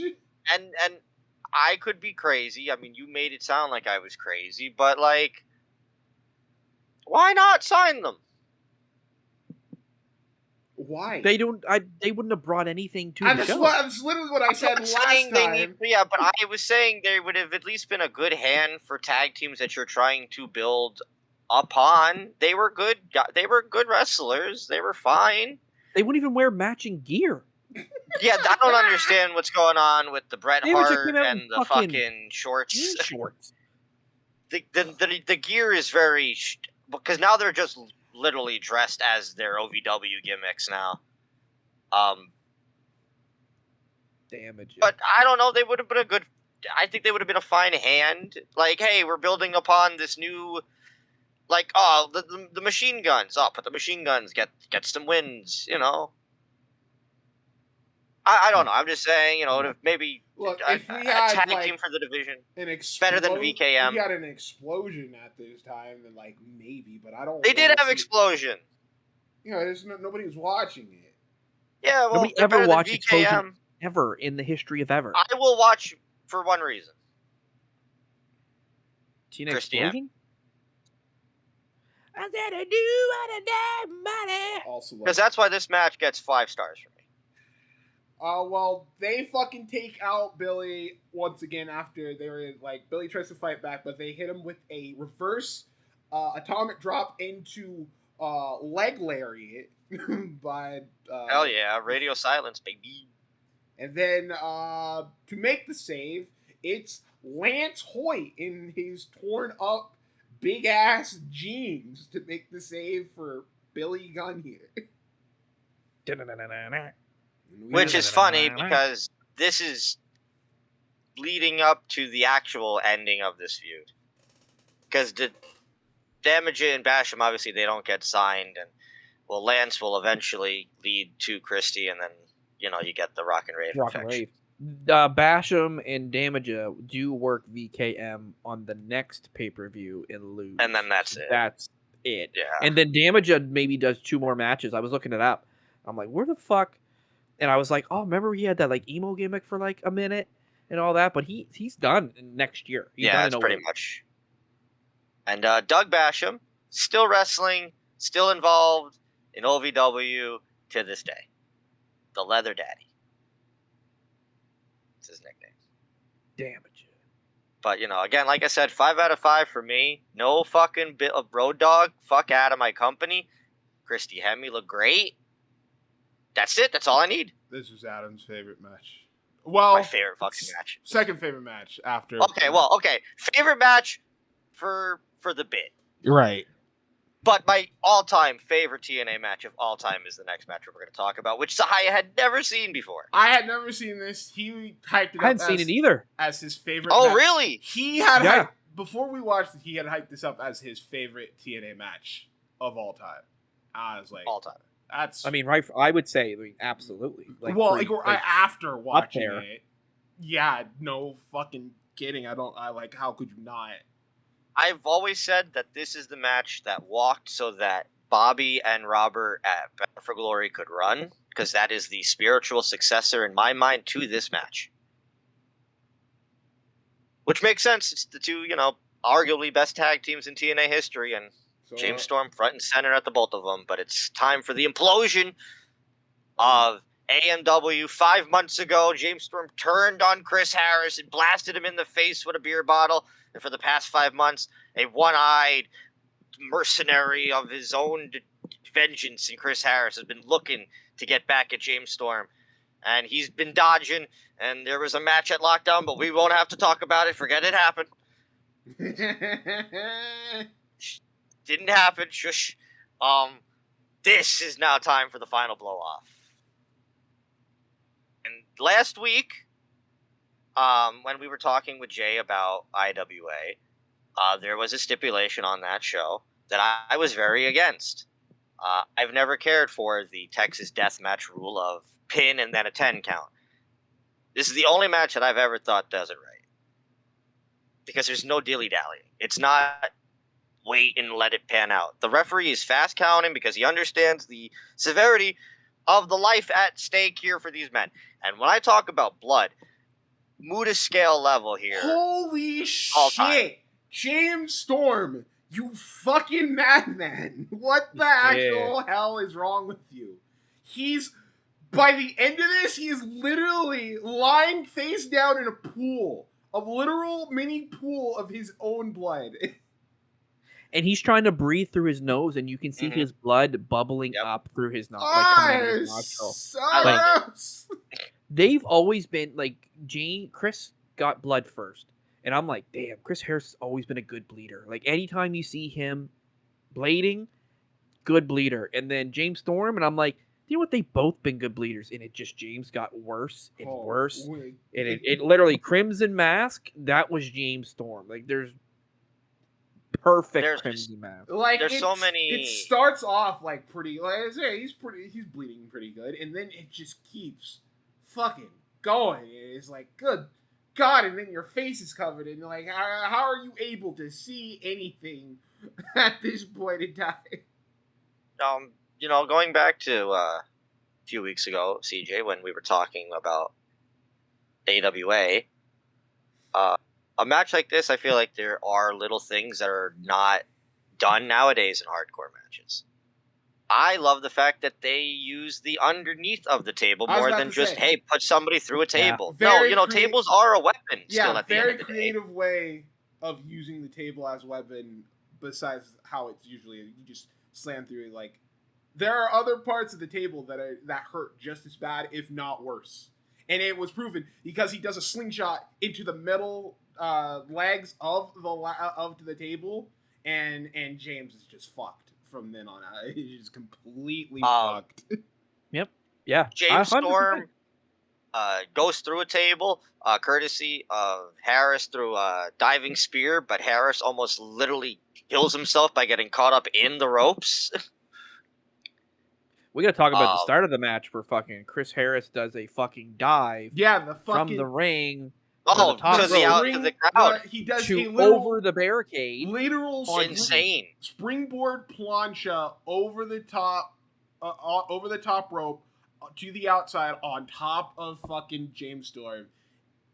Insecurity was there too. One of the coolest visuals I think has ever come from from this company. They fucking fry Takayama, but with trash can lids at one point. I'm having a great fucking time. Catatonic onto a trash can just completely destroys it. This ring canvas is disgusting. It's very gross. And they're not even done yet. Jackie tries to get in, but holy shit, Gail's back because of the history that her, originally the manager of AMW, and Jackie kind of was the Yoko Ono of it all.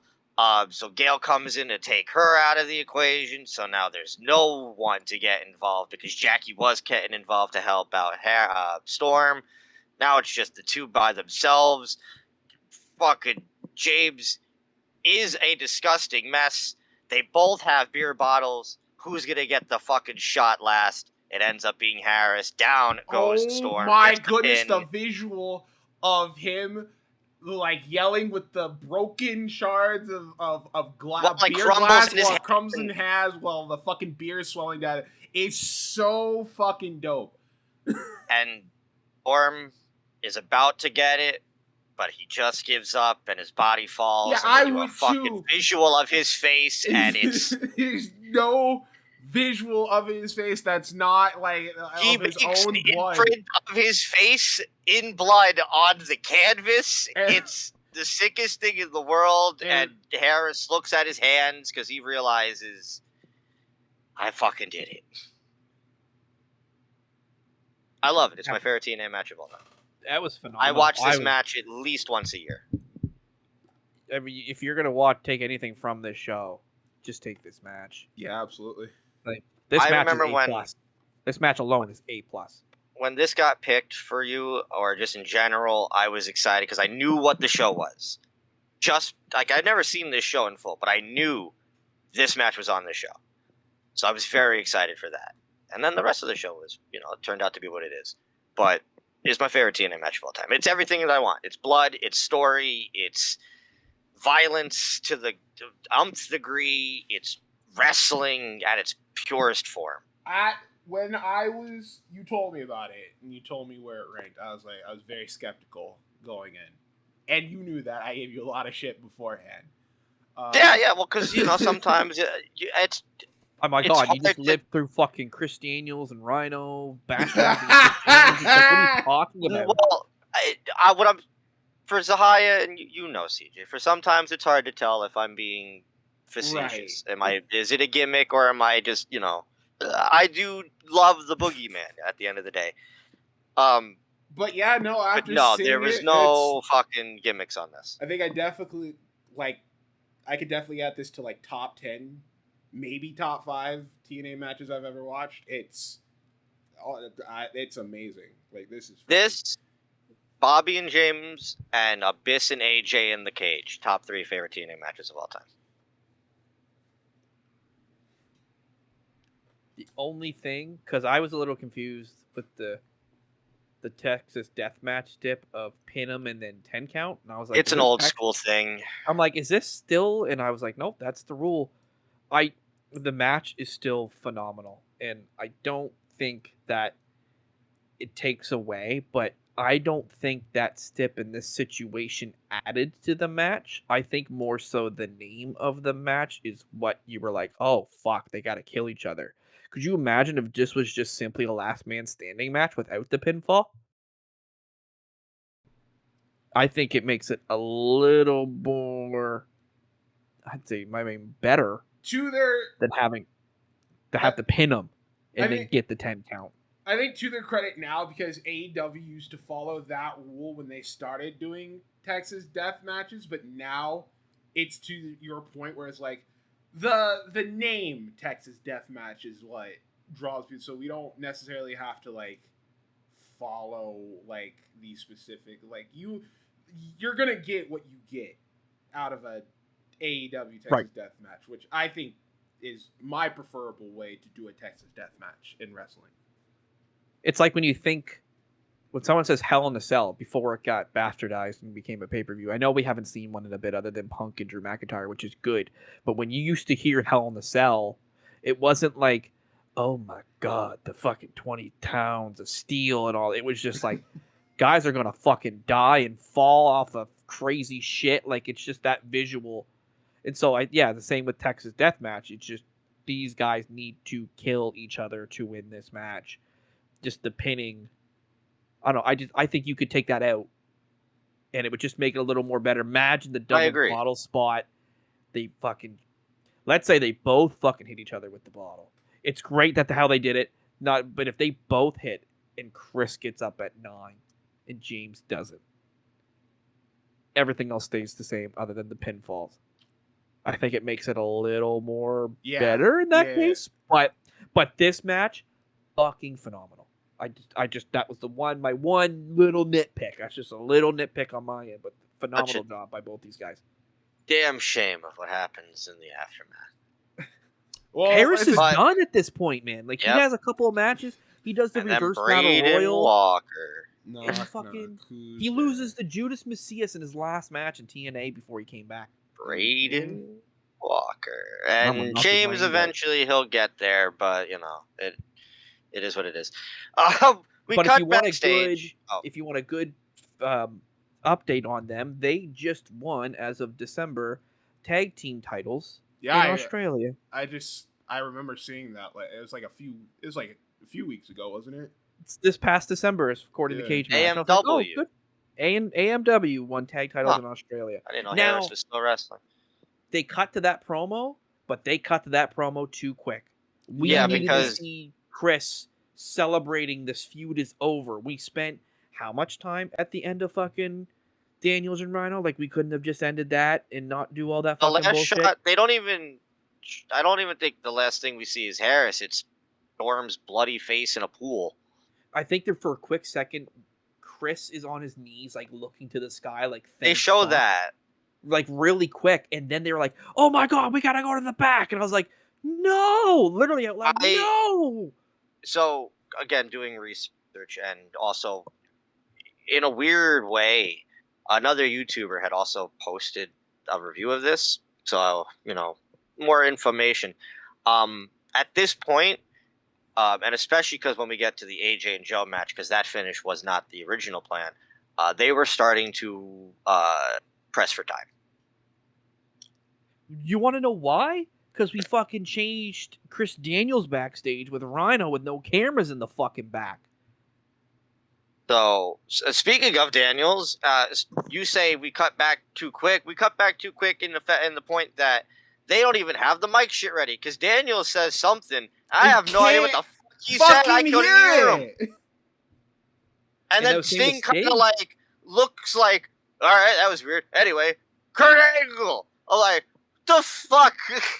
So yeah, Chris says something. We don't hear it. Sting's talking now. We don't hear it, and then it cuts back in, and Sting's like, "You don't get what I was telling you." And Daniels is like, "Yeah, I do. Fuck you," and walks away. And then he's like, "Cool, Kurt. Awesome. You. Yeah, fuck you." I do like the fact that Christian understands that both Kurt and Sting are kind of gunning for each other, and he's going to have to play the middleman to make sure that if they keep... Because Kurt and Sting both have promos. I don't think either of them mention Christian. It's both of them fighting for themselves. But they want the world title at the end. But Christian's never really brought up, and I think that's really smart. Because that keeps Christian's whole, like, they're not worried about me. I'm just going to be cheeky. And then we get into what I think CJ was hoping would have been the opener, which is a big fatal four-way, mostly because it's the TNA debut of the fourth incarnation of Tiger Mask. And he's here to take on Alex Shelley, Jerry Lynn, and Senshi, who has a very unique entrance where we get to SoCal Val's legs. And then Senshi, SoCal's. And then SoCal's gone. And then Senshi comes out in the most generic, I just came back from the gym. He literally has gym shorts on. Like, I just worked a fucking Ring of Honor event before I got here. Speaking of Ring of Honor, this four-way is contested under four-corner survival rules. You're damn right, because honor is real, Adam. And it's almost like when it starts to break down and they forget about the tag-in is when the match got better for me, because I hate this fucking to rule. Respect fucking Ring of Honor one of these days. We gotta say, this is Tiger Mask's first North American pay-per-view appearance for this Tiger Mask. For Tiger Mask in general, they said he had never been on an American pay-per-view. WCW never got like Tiger Mask per show? And they always had Jushin. That's what Mike Tenay said. Fucking Tiger Mask matches with Dynamite knockout, was that not pay-per-view? Could people just watch that? I mean, his matches with Dynamite in All Japan, that wouldn't have made its way overseas. Well, no, they had him in on pay-per-view. You might have had them in Stampede on TV, but not on pay-per-view. Not pay-per-view. That's what I was trying to say. It was like on television. I thought he looked good, but honestly, the star of this match was Jerry Lynn. It was Jerry Lynn. For me, it was. Never... as good as a wrestler Senshi is, Loki, he could never figure out his look. Ever. He always... Warrior. Typically pick Warrior. The whatever worst that meant. Fucking attire you could possibly... Dude's coming out in shorts. Dude had a fucking swimsuit in NXT. Hitman. I literally the Hitman attire. I literally do not understand why they had him dressed like that. He's got the deepest fucking voice I've ever heard from a small man in my life. You just need to come out. You're fucking shredded as fuck. You need tights. You need fucking Steve Austin little underwear tights to show off your physique and kick fucking ass. Why are you looking like a fucking used car salesman and hitman? Why are you going scuba Because, diving? Like, he doesn't I mean, get it.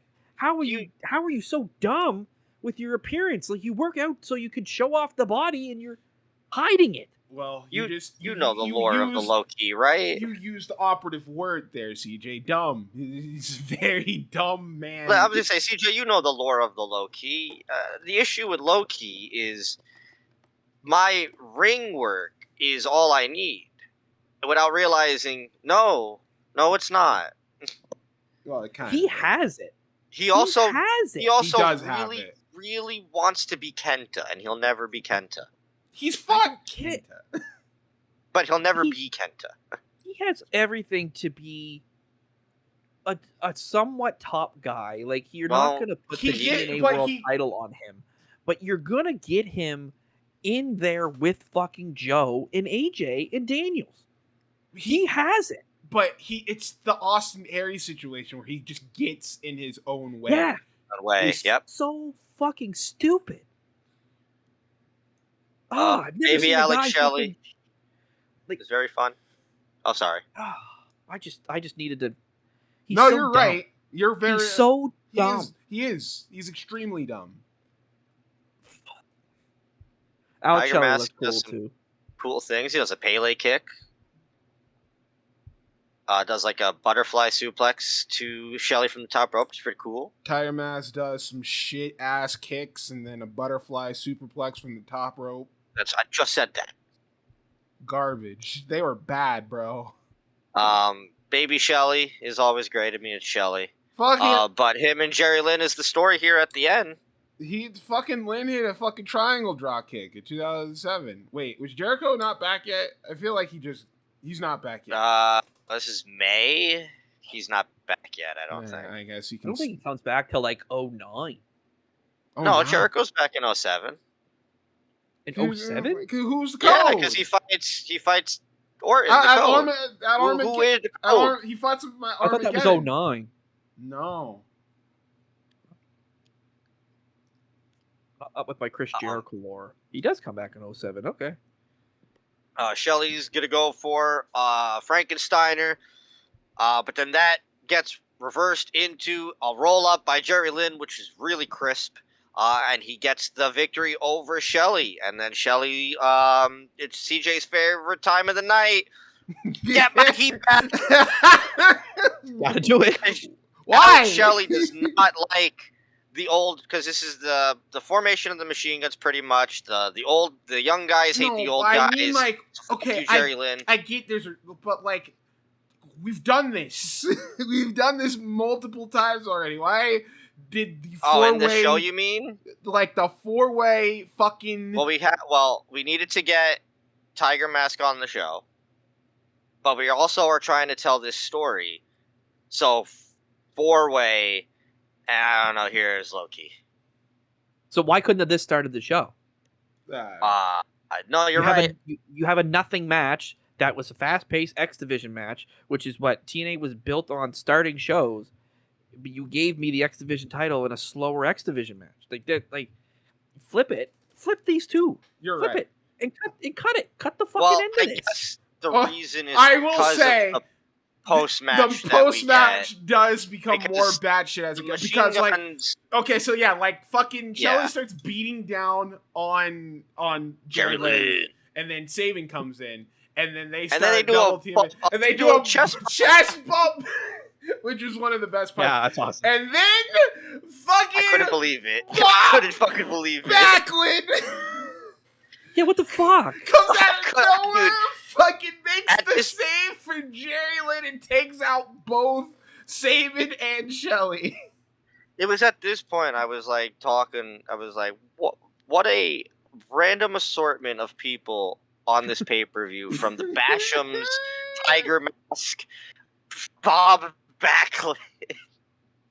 You don't know who's gonna show up. I was so happy because this means we're on the build to hit his match against Alex Shelley on pay-per-view.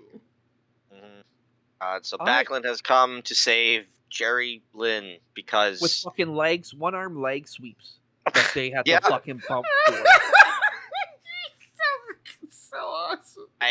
He's all mad because they took his book.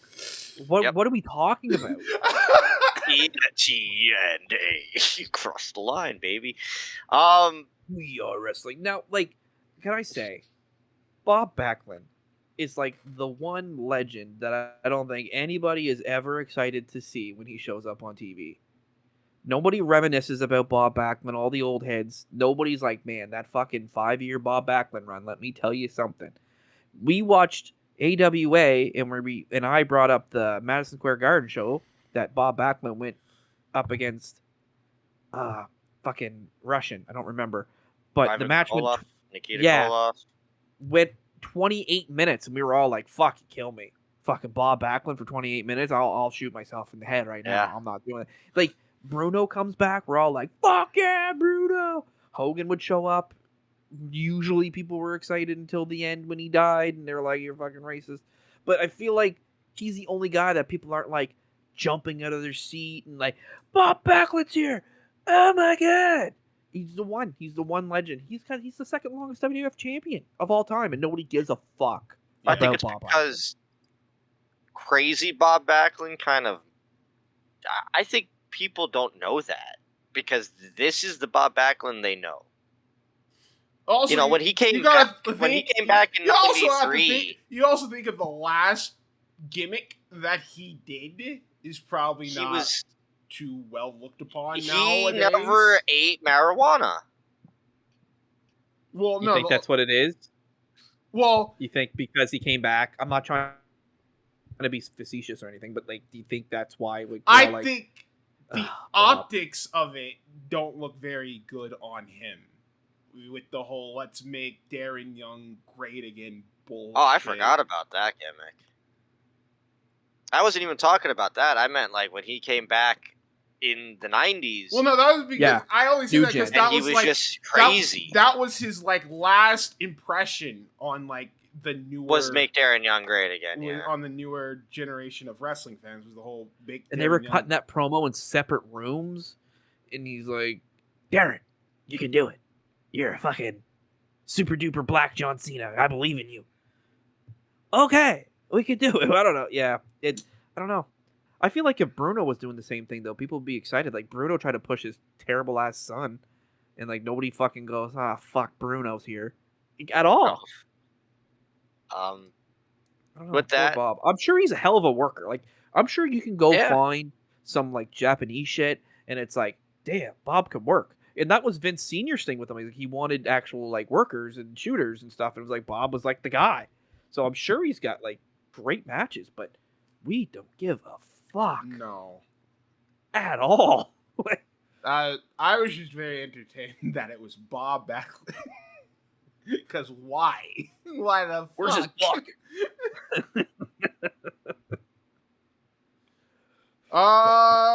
Triple. Tag titles. What? It's tag titles. Yeah, triple threat tag title match. There's Scott and Tomko.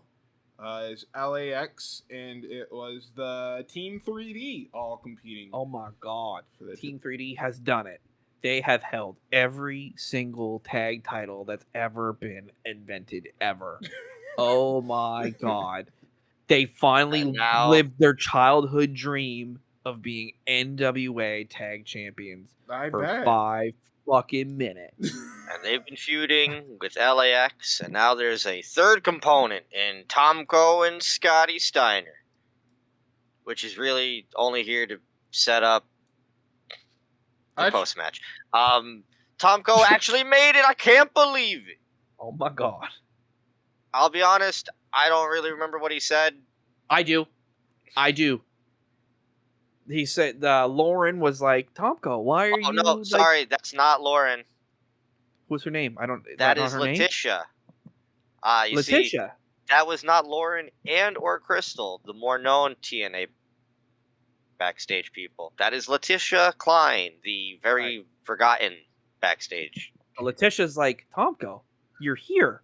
Why aren't you in Christian's locker room? He's like, or talking to Scott about your match. And Tomko says, Scott Steiner is fucking stupid. He thinks the Germans bombed Pearl Harbor. You think I'm gonna get any fucking info out of him? Scott, just know that I'm fucking going out there because my pride tells me I have to go out there. Who gives a fuck who Scott Steiner thinks bombed Pearl Harbor? This guy has been a multi-time tag team champion since the fucking 80s. What is wrong with you, you fucking idiot? We have to. I don't care how fucking dumb you are. If we played football and Tom Brady comes to me and says, I don't eat strawberries, I'm not going to be like, all right, fuck you, dude. All right, I'm just going to not listen to Tom fucking Brady. Scott Steiner's one of the greatest Tomko. What the fuck? Well, I mean, it makes sense what happens in the end. It kind of doesn't, though, actually. Nah, LAX come out, they confront Hector, there's things going on there. And then Tomko comes out with Scott, and then it's the you know, it's Team 3D. Devon looks great. Bubba is fat. Oh my god, he's fat! Holy shit, he's so fat here. God, he's so fat. And Devon's like, please, see, look how fat he is. Give me the push. And they don't. If you don't involve Homicide, it's just a fucking beefy boy tag team match. I enjoyed it. I think Scott got rocked early on. Oh yeah, no, yeah. He fucking lands on his head. He starts off of falling and tripping and shit. And he tags out to Tomko, and then he just laid on the ground on the ring apron for fucking 3 minutes. I don't know. It was that German. He fucking lands on his head, and Bubba goes to grab him, and he doesn't get up right away. So Bubba's just kind of standing there, and then he kind of gets up, and I give it to Scott. He got rocked, but he was still fucking kind of doing his moves. But he was like, "Get him the fuck out of here right now!" There's something wrong. He did what he could for it didn't look all that he tries to hit a clothesline on Bubba, and he just kind of just runs into him.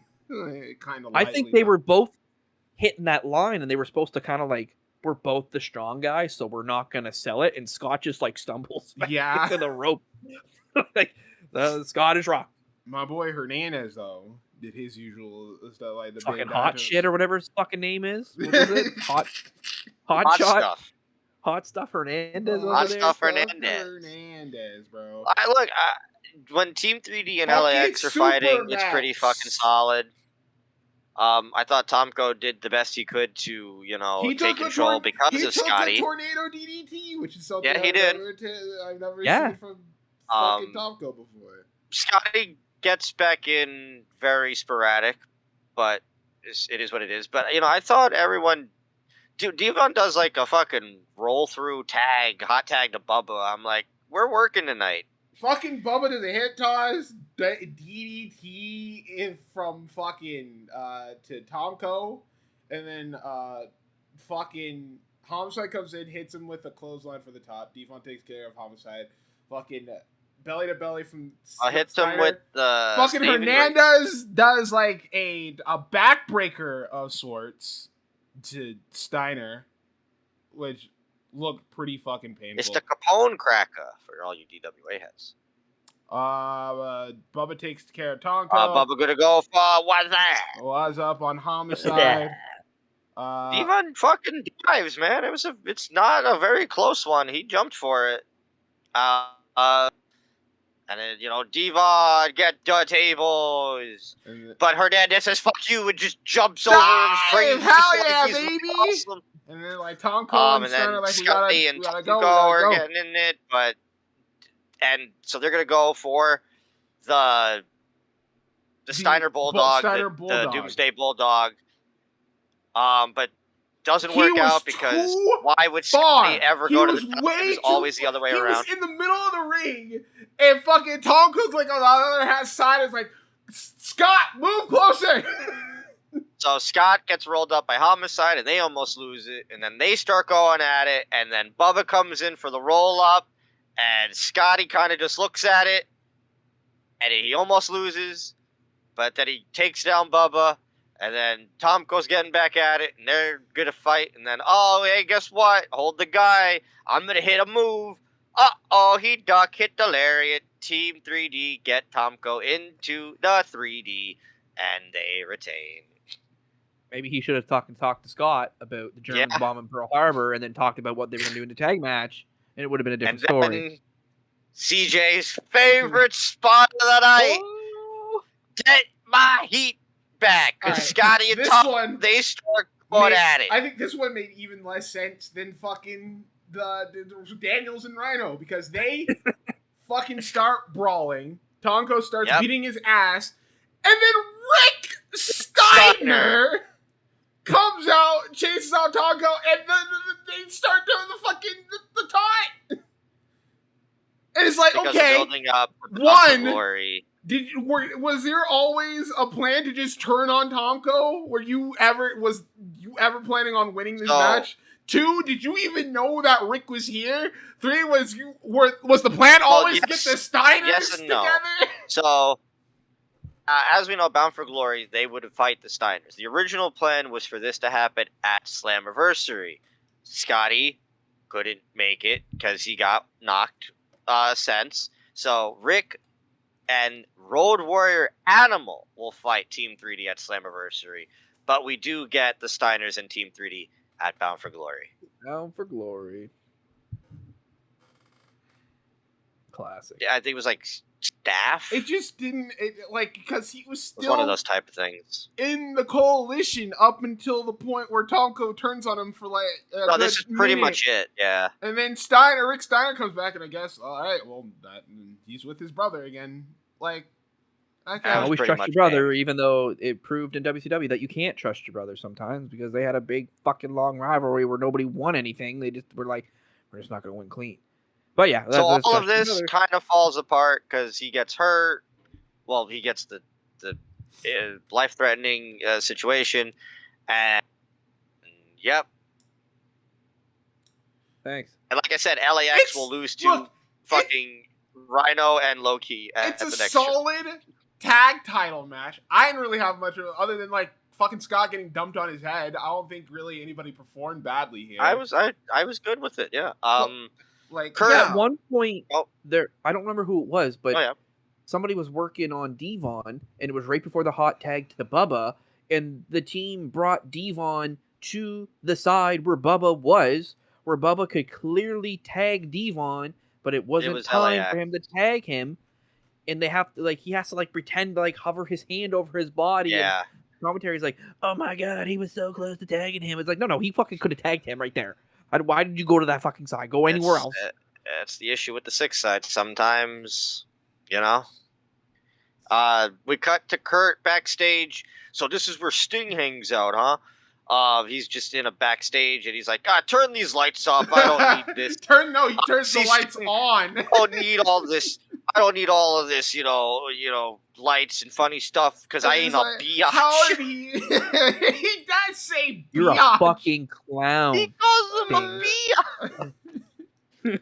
Oh my god, he's fucking dork for hanging out in this fucking It was once place, again, dude. I noticed, because Sting didn't mention it. Now, Kurt didn't mention it. Christian is not the concern for these two men in this match. The title is, but Christian is not. And I do think that does play a really good part in the main event. Just, I wish the finish was better. AJ and Joe are the future of TNA. Well, hold up. That promo, Kurt says, Sting, you called me a gym teacher. Where does Sting get off calling Kurt Angle a gym teacher. fucking gym teacher? He is an Olympic wrestling gold medalist. And I think Kurt might have been shoot a little upset. He's like, this is a fucking guy who goes to Walmart and gets face paint. To paint his face. You're a fucking clown, Sting. And I'm a real wrestler. I feel like that was the sentiment before Kurt got into wrestling with the amateur wrestlers, where they're like, can't do that fake shit. You got to do, you're real. You're the real thing. Man, the audacity. I don't know what that promo was with Sting calling him a gym teacher, but Jesus Christ. How dare you? Yeah. I think it's just a testament to how good Kurt Angle is. 100%. And how underrated I think his TNA promo work is. his main You know, run everybody is talks about the basically matches TNA. and stuff, and like the funny, like the bits with JB and Main Event Mafia. But man, Kurt is really good in TNA. But like I said, next is AJ and Joe. They are the future of TNA. Oh, So always will AJ's be the already a future of okay. TNA. So Two-time Never world will not be the champion. future. They are TNA. okay, so I asked this question to Yes. Adam while we were watching the match, but I simply So asked see, him I think he's an XU now. by just pure, like, ever since we started this pod, by just only the TNA shows that we've done, how many times do you how many times do you think we have watched AJ versus Joe in some regard, whether that just be a singles match, a tag match, or like a 4-way or 3-way, or just anything that involves AJ and Joe in that variety? It's gotta be the majority. It's gotta be like a good 60-70% of the shows we've watched. But they're the future. I They are bet. the future. Even though AJ has already AJ has won. been champion 3 times, I think. I think he's already a Grand Slam champion at this point. He is. Like, yeah, he's the future though. Joe Future just is had good. a monstrous title reign as X Division champion. Like, Still the future. still undefeated or no? Not at this point. Not at this no, point. Kurt because beat him in Angle 06. would have beaten him. Right. So, but forever the future. I'm not gonna go long in the tooth on this one because, like we said, it's AJ and Joe. There's not much new here to go over that you haven't seen these two do. It's crisp, it's clean, it's AJ being a fucking little bitch because he's Prince AJ at the time, and it's really funny just watching Joe kick him around. The only thing that was like a shock to me was the finish, and now knowing that they were pressed for time, it's a sleeper holds over the head suplex, and that's game. But that, again, that's all I have to say. I don't really got much. It's AJ and Joe. I do like that there's a bit of a dynamic change because it's like AJ playing a heel, Joe having like I said, he's like the little shithead. It's funny. And also Joe pretending to sell the leg to bait AJ into a fall because he tries to go for the spiral tap and he misses and Joe just gets right back up and then you could see on AJ's face. Funny, he stares at him. Yeah, it's like, oh man, you faking it. Oh man, and like Swiper. And then, like Adam said, it looked like he was gonna get put in a coquina clutch, but I thought it was gonna be 2. He turns into a sleeper suplex, and that's it. Again, it's a good match. They can't have a bad match, but I feel like what's new to talk about. I feel like I've seen everything I've needed to see from AJ and Joe at this point. But maybe CJ, you have something you want to talk to us about here when it comes to this match. I felt like they've had better matches. I felt like, like you said, we've seen this match so many times at this point that like, what more can they do to do something different? Which Joe faking the injury is like, okay, yeah, you're doing something different, but I mean, if they were rushed for time, then it also doesn't feel like it felt like we need to get AJ and Joe on the card, so let's just have them fight each other. Let's just have the future face off. Let's just they're here. It's the forever future to never not be future. They were always the future. Ultimate. The future. Even when they were the bride, they were always the bridesmaid. Like, I don't know how that happened. Unless they went to another company, then they were finally given that recognition. It's wild. That's wild. Right? Isn't it crazy that WWE kind of treated AJ better as a main eventer than the company that really should have all their time? And even AEW has given Joe 2 world title runs, and TNA gave him 1. It's TNA, you disappoint me so many times. But we'll continue to do so. I will always be fascinated the fact that when you look at the main event we're talking, Kurt Angle, Sting, and even Christian, man, TNA fucking had it if they only were better at promoting their fucking brand. Because you look at this main event, you're like, wow, just think about this in the Fed. That's a huge match. Or just like the fact that Angle and Sting are facing off, and like everybody wanted so many of these things to happen in the the invasion, and now we kind of have that. Angle's here, and he can fight Scotty, and he can fight Sting. I've already said TNA were so bad at promoting their shit; they really could have been bigger, man. I've already said it, but the issue with this whole thing isn't the fact that Sting, Angle, and Christian are the main event. It's the fact that they're the main event and they just stay there. Like, if we had used this time after the fucking Texas Death Match to build up Chris Harris as a potential, Or James Storm. Or James Storm. Or, like, fucking, we gotta wait another year for Joe, but, like, fucking any of these guys, like, were used to, like, literally build up the next main eventer, so we didn't have to keep relying on a fucking broken down Kurt Angle in 2014, or an out of his mind Sting that is doing fucking bad Heath Ledger impressions in fucking 2011. Christian's not even here. And Christian's not even here anymore. And I will always stand by it. The biggest ball drop has left for ECW. Yeah, absolutely. I think that was the plan, though.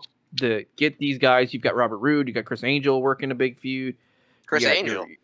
Sorry, not Chris Angel. Fucking Christopher Daniels. I mean, it's the same thing, really. I mean, if you think about it. Freak. I think they were trying, but I think it doesn't become too long around the corner that we get a little horny to hire way too many former talents. Well, I wonder whose fault that is, Dixie Carter. Come on, Dixie. I am trying to right now get the number how many times you guys have watched AJ and Samoa Joe for this podcast, and I am almost done. So if you have a couple other things to say, I can have that answer in a few minutes. Shit. I enjoyed the match. I think it is a really well done triple threat. Again, it's just like the amount of star power in here. The crowd is hot as fuck. It's about the world title. They really do play up the thing that I was hoping for, where fucking Kurt and Sting takes a nasty ass Olympic slam on the fucking outside. On the rampway. I was like, holy shit, it's like 5 minutes into the match. Oh shit. But that it was at that point is when Christian's like, hey, maybe now I try to get Sting to be my partner. And Sting's like, yeah, we're gonna go fight Kurt. And Sting says, how about Awesome Bomb? It's a fucking military press slam over Christian and then jumping flying elbow. So again, everything that I was hoping for that they built up in the promos came to fruition, where it was Sting and Kurt fighting, and Christian's like, let them go after each other, and then I'll try and pick up the scraps and figure out my alliances. And even Sting's like, listen, I might hate Kurt, but I still want your belt. Motherfucker does a Vader bomb, doing all the WCW moves Sting was doing in this match. A literal fucking tribute to all of his all his WCW compadres in this match. All he did was a diamond cutter. I was literally expecting it. Like, he's gotta hit a diamond cutter at some point. That's what we're leading to. Right? So, Sting again taken out by Kurt. So now Kurt. They do a Tower of Doom spot in this match. Like, yeah. Fucking literally, Sting has Christian up for a superplex, and then Angle runs up, gives a German suplex to Sting, and they both did a whole Tower of Doom spot by these guys. It's something I was not I really liked Christian's in there with Kurt, and he goes for the pin. It's only 2, but then Christian immediately sees that Sting's getting back up. He's like, I'm gonna fucking get this dude back down. He just takes him out with a lariat. Sting's like, God damn it. So now Christian's once again back on his former Team Eck member. We all remember Team Eck. Yeah, absolutely. And then turned into Wreck. Who was on this show as well. Yeah. Sting is the Scorpion Death Drop on Angle, but Christian pulls the ref out of the ring, and then Sting's like, what happened? And then Angle grabs the ankle, and then Christian tries to go after Angle, and then he puts them both into a double ankle lock, which they both reverse. Sting Cool. goes to get the referee. Gets low blowed. By Christian, that Right. piece of shit, and then hit Sting for the unprettier, but Sting rolls him up for a schoolboy, but Angle gets the ankle lock on Sting, but the referee is counting, but oh my god, there's another referee for some reason. He sees Sting tap, even though Rudy Charles clearly did the three count on first. Christian first, so it should have stuck. But Yeah. Kurt Angle technically wins. There's controversy. Is he the NWA champion? No. Who knows? No, We're he's out of not. time. We're out of We're time. out of We're out of time. Holy shit, they're going to take us off the air. Sting is the world champion. Sting is the world champion. He is. Yes, Sting should be world champion. He tapped after the fact. And I throughout the show, because once I saw this, when you said this was the show, and I see the poster, and I'm like, oh, this is when they lose the NWA title, but they still have the NWA title. They don't. But they, during the introductions, JB Jerry Morash calls it Christian the NWA World Champion. But then when Kurt wins it, he specifically says new World TNA. Heavyweight Champion. Doesn't even say TNA, just says No, he World doesn't say the Champion. world champion. And they never said NWA Tag Team Champions as well. They just kept saying Tag Team Champions. Yeah, because the night before, they are According to only using those Wikipedia- belts in prop. On Wikipedia, it says that NWA ended their business agreement with TNA that exact day. It was the same day. Okay, I So knew it was either the that day or the day. night before. Well, they had no time So- to change anything. Those belts are just props, essentially, on this show. Absolutely. And then everything will change come Impact. Now, would you like to know how many times you guys have seen AJ and Samoa Joe in the same match in all the shows you've watched? I'm going to take a guess 17. I'm gonna take a guess to say, probably 8. So, including this one, you've reviewed 26 TNA shows. And of those, it's including this one, it's been 5 times. Oh wow! I can't get the exact shows because I was rushing and quick, but 5 times out of 26. So at least That's less than I thought. almost 20% of the shows you've seen have had Samoa Joe and AJ Styles in the same match. I think that's pretty wild. It is wild. But they're the future. They are the future. They're fucking right. They are. The future. Yeah. It's- Forever the future. It never fucking came. It never happened. The future never came. Well, it came. Do. Like Santana now. He's You know, there's some fucking asshole at TNA now that he has got a Hall of Fame induction. It's like, see, we knew. We always knew. You know that? See, we told you he was the future. fucking future. Y'all fucked up. Did you see? It was in the video package. Did you see it? Future. And that would wrap up TNA Sacrifice 2007. I like this show. I have, look, say what you will about the post-match bullshit. Almost like every fucking match. Except the opener and the main event, but it is really literally because we didn't have enough time on the show to run another angle. There's some of some of the best wrestling on just straight up TNA pay-per-view. I like the opener. The Fatal 4-Way was dope. AJ and Joe, while probably not their greatest match, still good for their standards. They can't have a bad match. I like the 3-way fucking world title match. 3-way tag match is also solid. And fucking the Texas Death Texas Match. Death. Literally phenomenal. Fantastic. Some of the best in TNA history. I can't believe bar it took none. you this long, both of you, to see it. If I had to grade the show, I'd probably go B. I think this is a pretty easy watch. I had a fun time. The usual problems that I have with TNA shows, where it's I might get one good match in either the beginning or the middle of the show. I don't have that issue here. It's just a pretty solid straight pay-per-view throughout the entirety. So I think a B is where I'm headed. DJ? I'm going to give it a C. I mean, Chris Harris and James Storm is a phenomenal match, but there's a lot of stuff here that I feel like these matches have been done better on other shows.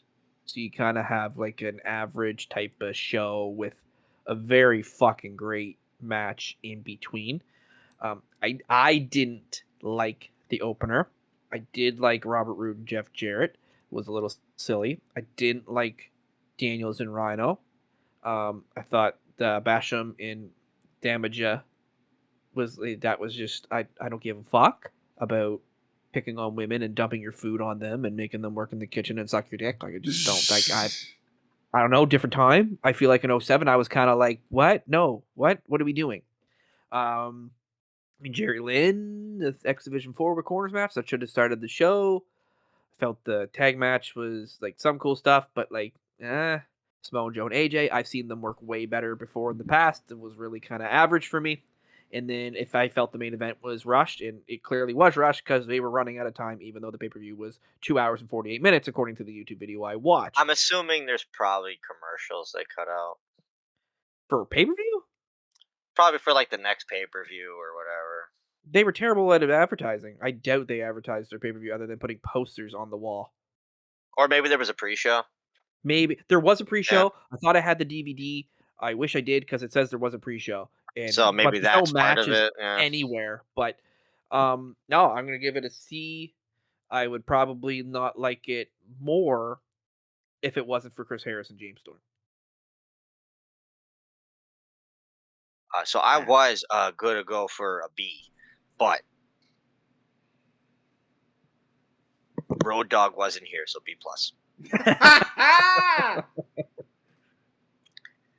I pretty much have the exact same reasoning that Zahaya had. I like the opener. I really liked Jarrett and Robert Roode. I was thoroughly sports entertained. I don't want to talk about my boy Rhino. We could skip that. Why do they keep doing this to me? I got to see Christy Hemme, and I didn't get to see Road Dogg. So, 10 out of 10, 5 stars. Favorite match in TNA history is on here. I like the 4-way.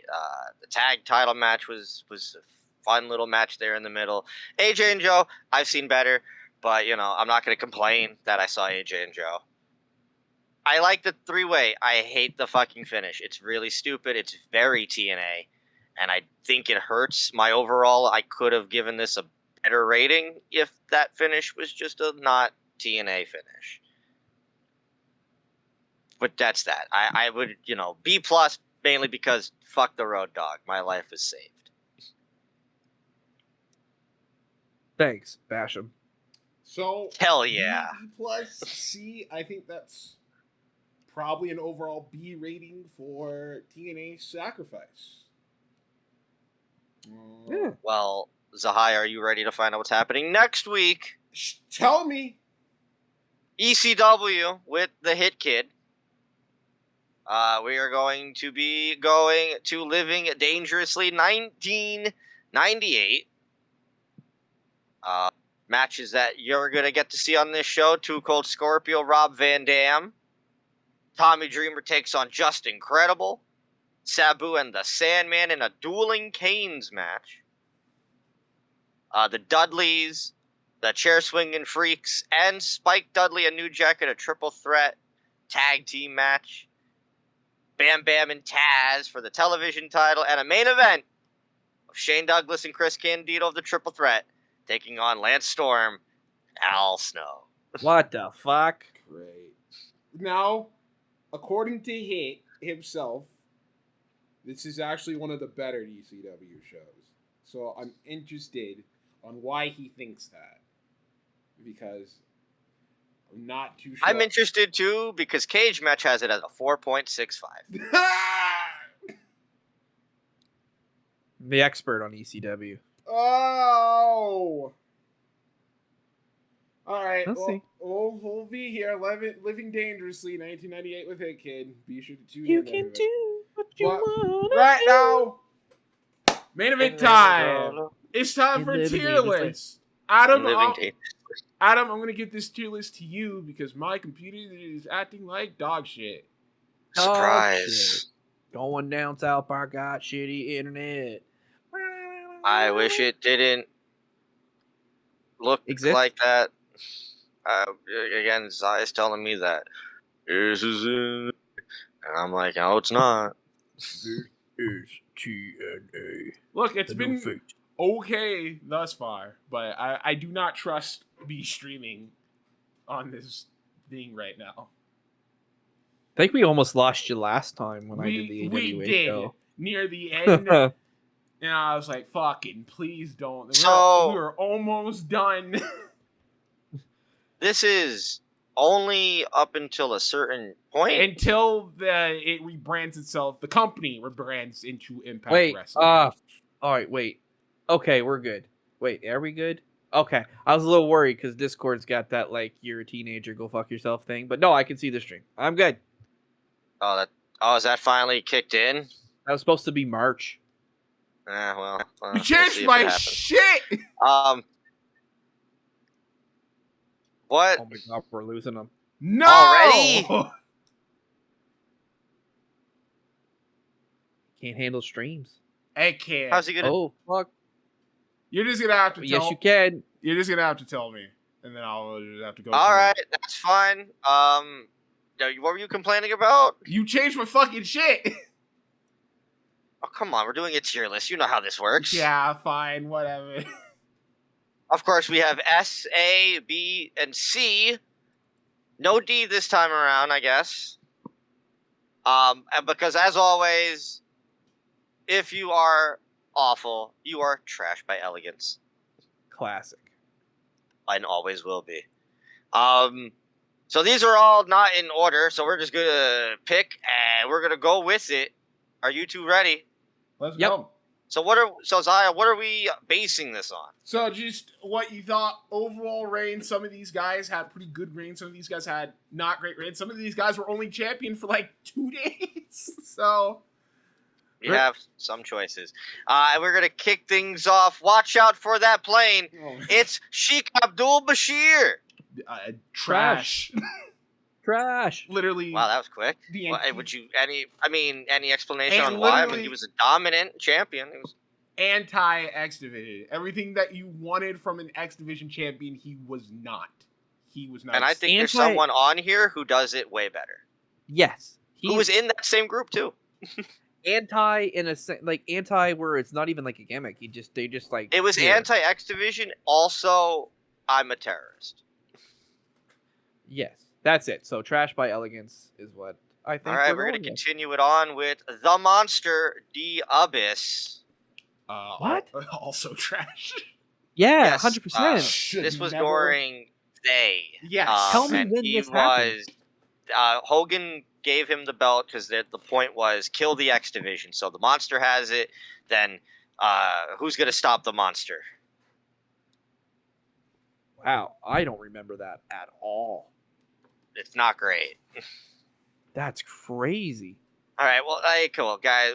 We're off to a great start. Already 2 trash by elegances. Hopefully this next guy doesn't have that same fate. It's the phenomenal AJ Styles. He has to go. If in he's S. not an S tier, yeah, like what are we doing? If not the face of the X Division. It's him and a few others, in my opinion. I believe. Okay, that is my favorite of the Guns, Alex Shelley, who sadly I don't think ever really had a good run as He X Division didn't. champ because he kept getting hurt. He had one reign with that belt that went like maybe less than a month. So, I can't put him in trash. I'll put him in C. Yeah, I think, probably yeah, C. C. Say what you want about him as personal, but depending on how you feel about his X Division title run, Austin Aries, I might go S. I'm going S. I with gotta him, go too. S too. He kind of revolutionized it. We got option C option out of C him. out of it. Yeah, so Option C to me kind of kills like the value of the title because then you're just kind of like, oh, give me the X Division title so I can skip the line and become world champions. Like it's But- not like a title you want because well it's a title, now but he because made it's it like- memorable and it's the first time it happened. it helped because it was him. It was like he was Yeah. undeniably a superstar that you had to find a way to get him in the main event. Well, it was also a case Yeah, of absolutely. the only reason Option C became a thing for him was because he beat everyone. Right. It was like, well, I have nothing else to do. Now Option C is kind of just, hey, it's that time of the year. I guess Right. now it's stupid. I agree with CJ because they're not consistent with it. There's never been a guy who immediately won the X Division and then said, I'm cashing it in right away. It's only like, oh, it's October. Now the champion's like, maybe I should cash it in for Bound for Glory. That's dumb. If you're able to cash it in whenever, why hasn't anybody just done it immediately? Anyway, moving on. The man who beat the Abyss for the X Division Championship, the Brian Kendrick, the Wizard of Odd. C. I'm gonna give it a C. Yep. I think we got another pretty solid S tier coming up here. Chris Sabin. Yeah, absolutely. I'm saying the first X Division champion, right? No, that's AJ. no. That's correct. I think for a minute that he had the most reigns with the X Division title. Or did he win the first Ultimate X? Is that what I'm I think he won the first Ultimate X, yes. AJ wins the X Division title on the second pay-per-view after they hit Jerry Lynn get the tag title. So that was kind of what that rivalry was about. I would have said A for Chris Sabin just because I feel his reign isn't as memorable as AJ and Austin Aries. He's got the most reigns. He's got the most reigns, but I don't feel they're as impactful as AJ and Austin Aries. Personally, but we got him an S. I thought he was superb as X Division champion. Yes, but I just like that's AJ's like a god tier for X Division title for me, and I don't have Chris on the same level. I have him as an A in my mind. But well, speaking of Chris, how are we feeling about the fallen angel, Chris Angel? A. Fuck you. A. Yeah. Again, Daniels will always be a guy that should have easily been an S tier for TNA, and I don't know why they never did that. Why wasn't he ever the future? Huh? Yeah, why wasn't he in the future? They never had the faith in him that they did AJ and Joe. He was a solid hand, but he wasn't going to be someone they push. I alluded it to before, a man who did the anti-X Division gimmick way better, Doug Williams. I'm going A. I'm also going A. Let's put him in A. I think Doug Williams is like, when it comes towards like, I'm going to be the anti-X Division guy, he made it work. And he's also a great wrestler. Who are you to doubt Doug Williams? Is that Eddie? Who is that? That's Eddie. Okay. Eddie Edwards. A. A. He's a great X Division champion. I'm putting him in can't a B. remember. I was going to go. I can't remember anything he did. His X Division run led him to the world title. Sure, but like, I think more about him as a tag guy. All right. Yeah. Homicide. It's D. I remember him. Or C. I feel that like he's more known with his LAX tag team title runs than he is the X Division. And the only thing I remember of his time in the X Division at this point is him getting stuck at the top of that red cell. Because he wasn't treated like he was in Ring of Honor, where he was like this big underdog. Sorry. Fucked up. Like, he was just like, he was in LAX, and then he was just floundering when they put him in, like, World Elite, and then they didn't have shit for him to do. Down, and then up B. I gotta go up B. Up B. You got it. I just want to add another row, because I feel like we need a D. Is it for Homicide? Yeah. Yeah. All right.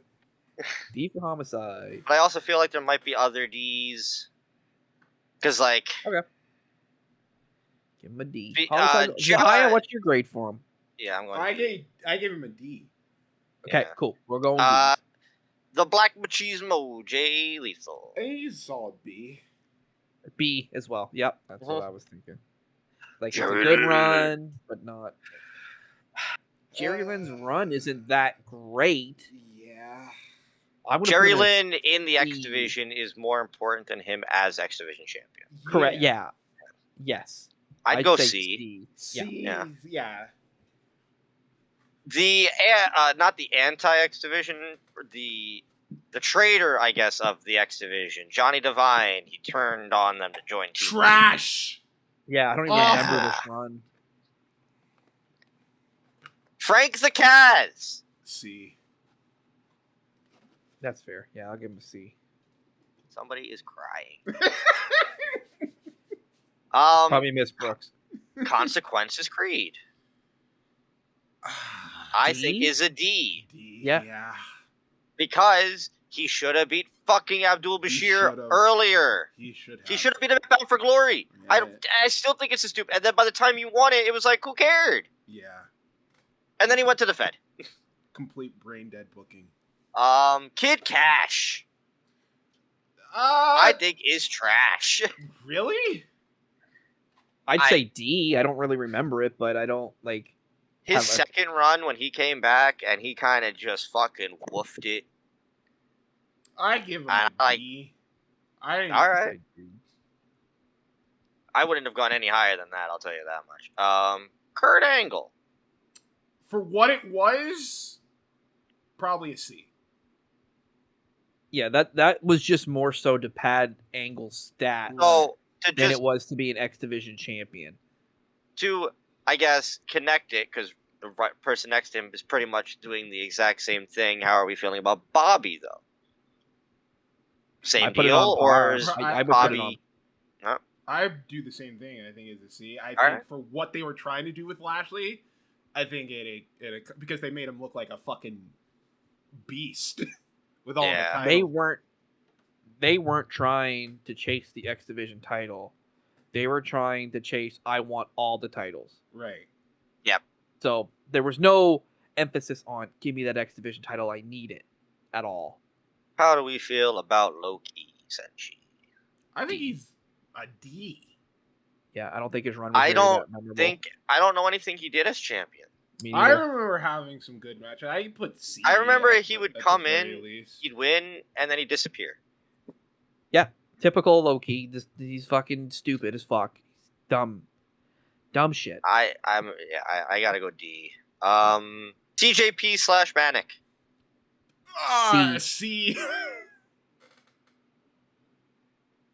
Okay, now I was trying to figure out who that was.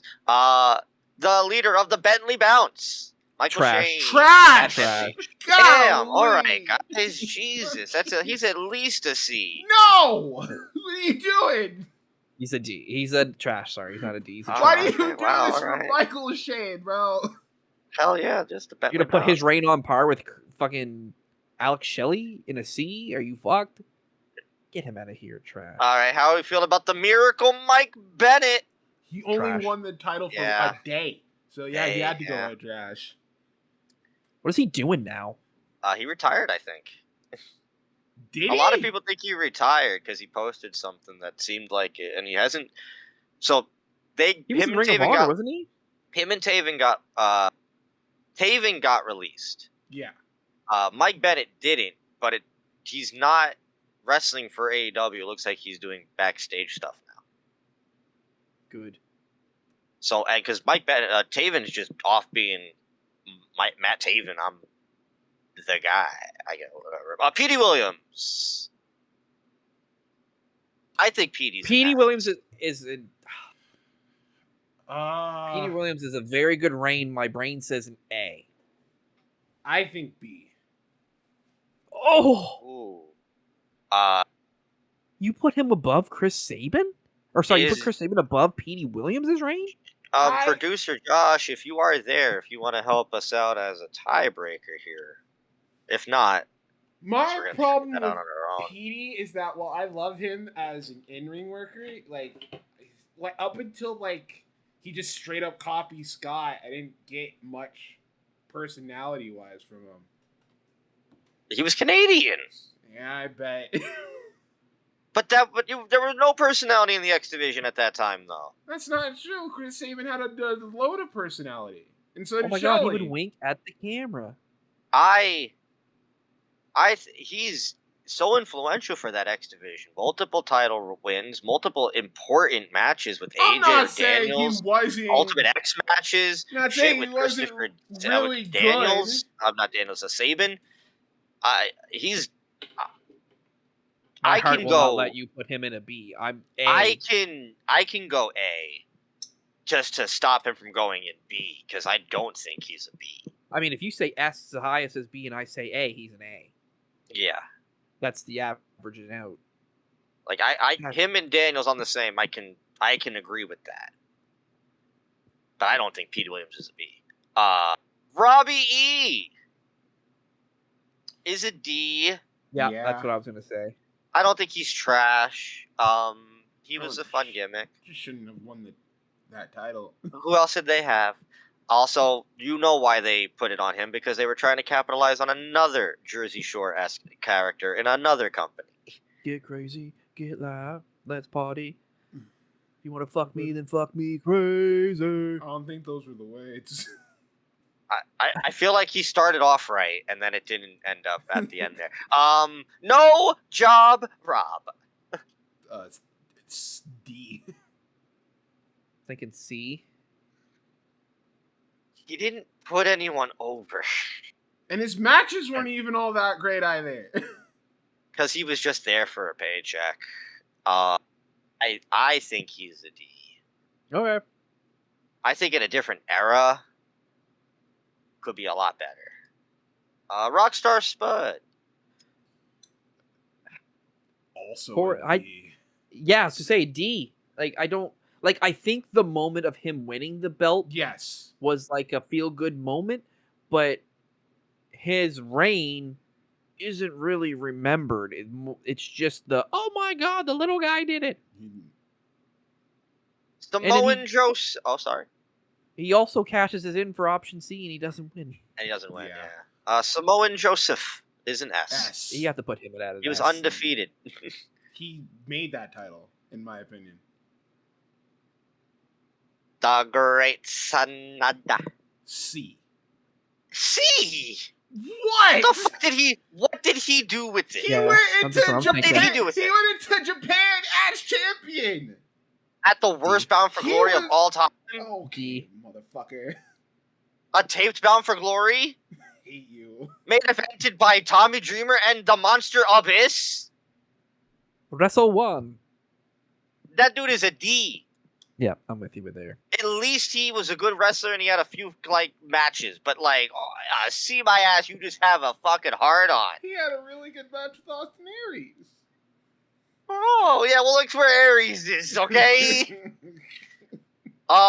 You want to talk about trash? Sonny Siaki, Sakiyaki, my I don't even asshole. remember him winning that belt. Goodbye. Exactly. Suicide and his multiple suicides. B. C. I think he's a B. Perfect. That man is a fun character. It's a good gimmick. It ends up leading He's to a the video game Manic character. that they made fucking work. And He you know almost who? died in the X division. You know who ends up Up and X. using option C courtesy of that gimmick? A man that's in our S tier. Yep. Because Austin Yep. Aries wins the belt as Suicide. You're right.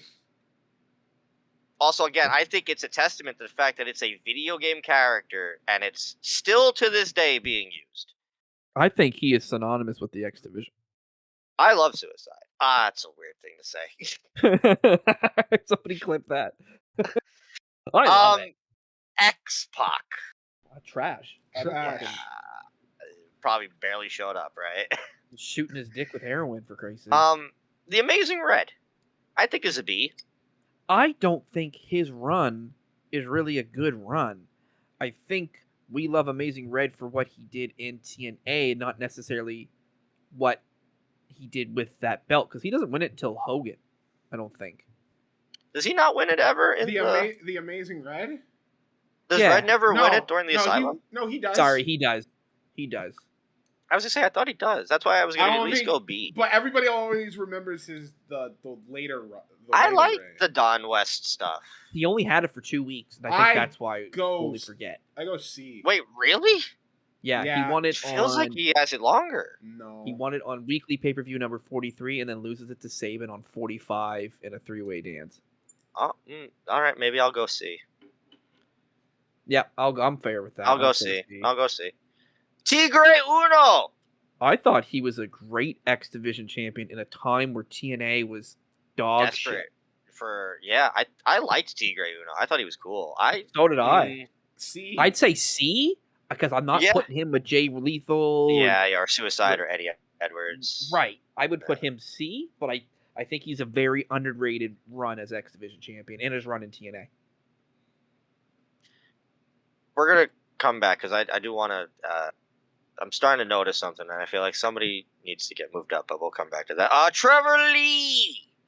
I thought he was very underrated. I go C. I'm going to say with D. the belt. I don't remember. Because he was I think it's another time. The reason why is because he was a part of that whole GFW angle. Yeah. I think I'm I going think to go D. That hurts him. And then the last one we have here is Zima Ion or Waki Huao. C. C. Yeah, I can go C. And that Cool. means we come down to the end. Is there anyone who wants to change anything? I think Frank the Kaz should be in B. You're insane. Why? I make the claim. What's his Importance to the X Division? It was a staple of it. You know, when you think of X Division, he is a name that is brought up quite a bit. Yeah, but when I think of X Division champion, he is not one of them that I think of highly.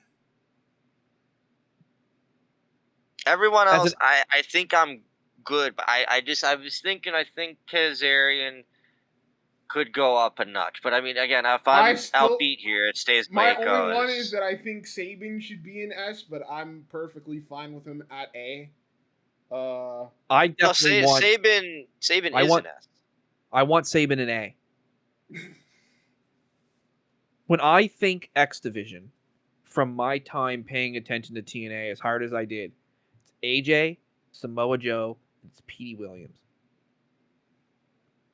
I can't, in good conscience, have Sabin above Petey Williams in my mind. I think the same, except Petey. I'm good. Sabin. I'm all right with putting Petey in S. Then I'm fine with that. But I also feel like that. Daniels could be S. I think there's I a think Daniels case is for it, but again, it comes to the fact that they didn't push as hard for Daniels as they had. That's true. That's AJ true. And Joe. But Petey, I can argue Petey in the S tier. If you want to put him in Petey. You want to put Petey in S, that's fine. If you want to put Petey in S, I will Frank the Kaz B. Yeah, okay. I'm willing to concede that. All right. So Petey moves to S, and Frank the Kaz moves to B. Anyone else we feel like should move? I think that's about. Go ahead. I know. I think we got a good standing here. I think we might need to move Jay Lethal to A.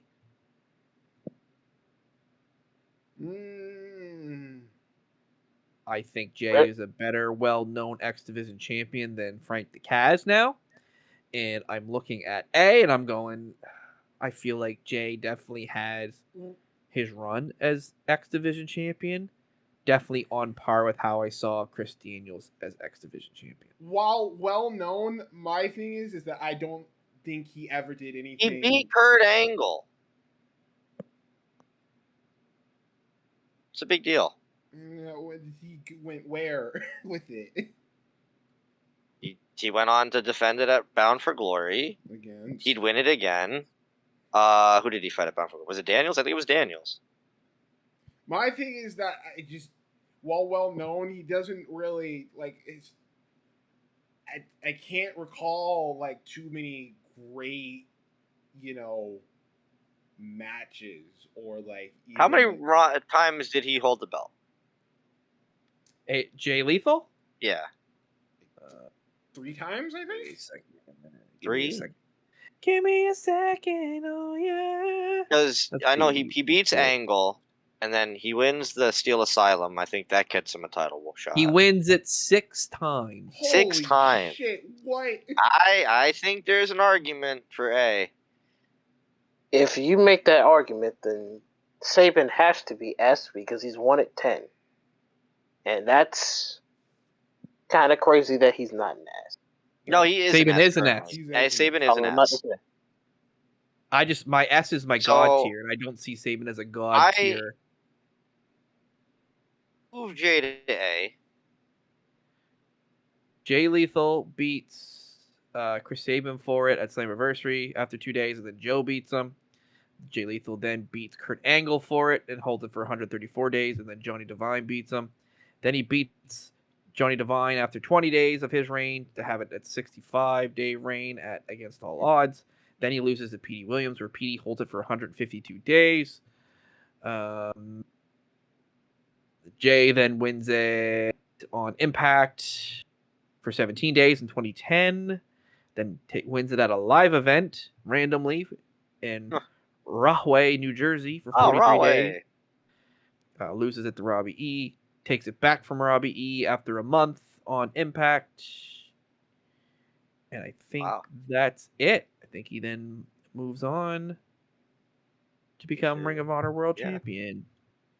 All right, so what we have here, we've got 5 men in the S, we got some A's, we got some B's, but it's a very stacked C, D, and trash. For a division that is very prominent.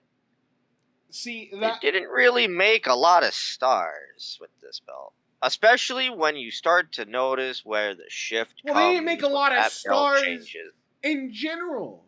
Like this is what we talked about. It's like Their stars were always going to be the future, and then they just never became it. they were always the future until fucking WWE signed them. Or it's like, I'm going to Japan. Or like just going somewhere else entirely. Like I think if Hogan doesn't come in, AJ is the top guy. I think Joe gets another shot at being a world champion. I do too. I think AJ, because Daniels has a shot. we reviewed Genesis 2010, and it was AJ Kurt Angle. And then that match fucking rules. It's the one saving grace of that godforsaken show. And then once AJ loses the belt to Rob, he never gets it back till Hogan leaves. Mm-hmm. Like, and it's already, and by then it's too late because he's leaving the company. Yep. And Joe, look what happens to Joe. Daniels fucking loses to Shane Douglas. Oh! But like Lethal ends up being a world champion somewhere else. Chris Sabin would get the world title way fucking past any time he could have been. Even he says he shouldn't have been world champion at that time. Aries, they got right. Petey, they let go at like 32 fucking years old, and it still boggles my fucking mind. And then, like we said, AJ and Joe, look what happens to them. I don't think Doug was ever going to be a main eventer, but he's a good X Division champion. And then everybody else, I mean, outside of the ones who obviously get the world title, I can't see any of them being world champion. Well, I mean, Alex Shelley gets it, but like Homicide probably wouldn't have gotten that. They weren't going to give the world title to Jerry Lynn. Fucking low-key. I'm also not fucking idiot. I'm not convinced Samoa Joe would have ever even won the world title, even without Hogan being in the factor either. But I think the thing with the TNA X division here is that even with the C and D tiers, like these are some like very much top tier workers, which is always like the world title always went on to the most well-known dudes, and that's fine. But they made it very apparent that, hey, the X division is like the guys that, like, you know, they're carrying this company. Like, they're putting the hard work in, all that shit, yada, yada, yada. Until it just wasn't anymore. It's just like, how do we just get keep these random indie dudes into our company and then, like, we can do fuck all with them.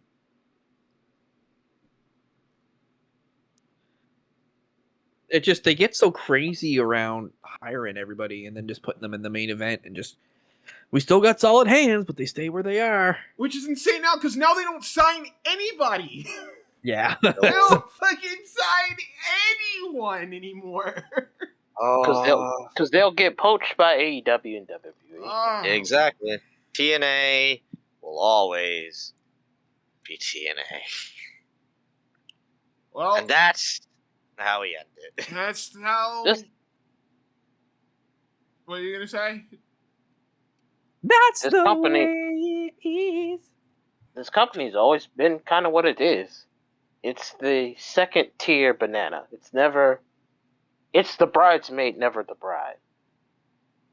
That's how it will stay for the rest of time. But that is how we're gonna end Until they things. lose Leon Slater and Mike Santana to WWE. That is how we're gonna end things off here at the Four Post Massacre Podcast. Mr. CJ Basham,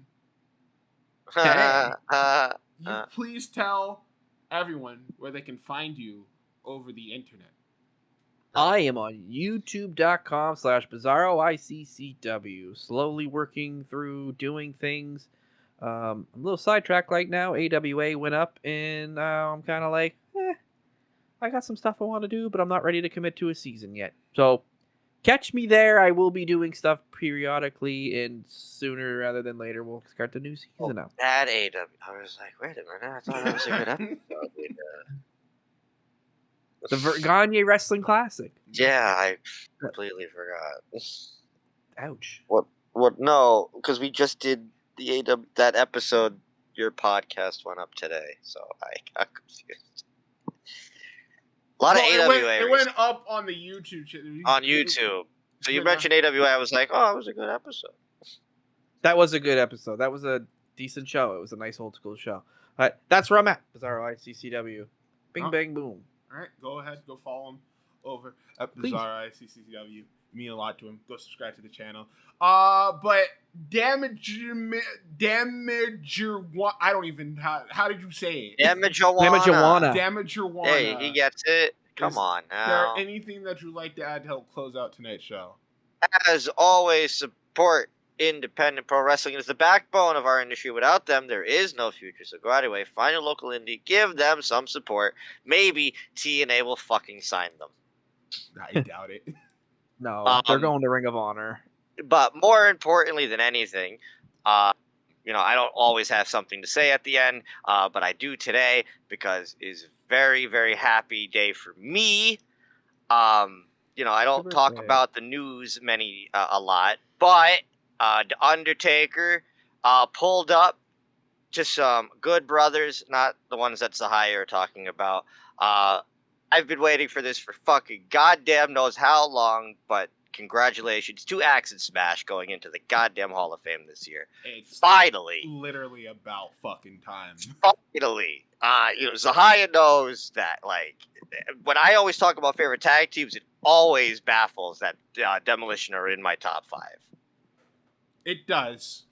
But he does love them for whatever reason. They were like the first Legends figures I ever came across in a Toys R Us, and I was like, who are these dudes? They've got face paint, the head masks and everything. They looked so cool. And then I did deep dives, their matches with the Hart Foundation, 2 out of 3 falls at SummerSlam. Go watch it. It's fucking incredible. Shout outs to Demolition. Fucking finally. Well, shows how much Vince being there kind of slowed things down. And I hope Crush gets a wee bit of a mention too. That'd be nice. All right. Well, we're out of here. As always, check us out. YouTube, Podbean, and Apple Podcasts. Currently, I think after it's Victory Road that's coming up, right? Victory Road is the next show coming up. And then after that, we've got about 5 or 6 weeks on the road to Xanadu. So, yeah, go ahead, subscribe to the Four Post Massacre Podcast YouTube channel. Go ahead and subscribe, like the video, share it, do all that fun stuff. Anything helps us very much as we continue towards the end of the year for the podcast, where you may or may not be ending this thing for good. Who fucking knows at this point? But until then, we will be back. We're going to be back with Hit Kid ECW, Living Dangerously, ECW 1998. 98. Then in the final segment, Adam is back Yeah. to you. Yeah, I got an idea. Oh, great. Mr. Krabs, I have an idea. Well, you're going to have to find out that idea next episode. But until then, thanks for listening, everybody. Take care. And don't go into business for yourself on Twitter because you look like a dork. Yeah, I don't know what happened, bro. What happened? End every match with getting your heat back. Every match is Every yes, if you don't ever get your heat single back, one. if you don't get your heat back, you're not doing it right. You just fucked yourself over. And if you don't do your taunt before you after you hit your finisher, then like you're not Jarrett. And fuck Road Dogg. All right. Goodbye, everybody. Bye. Bye.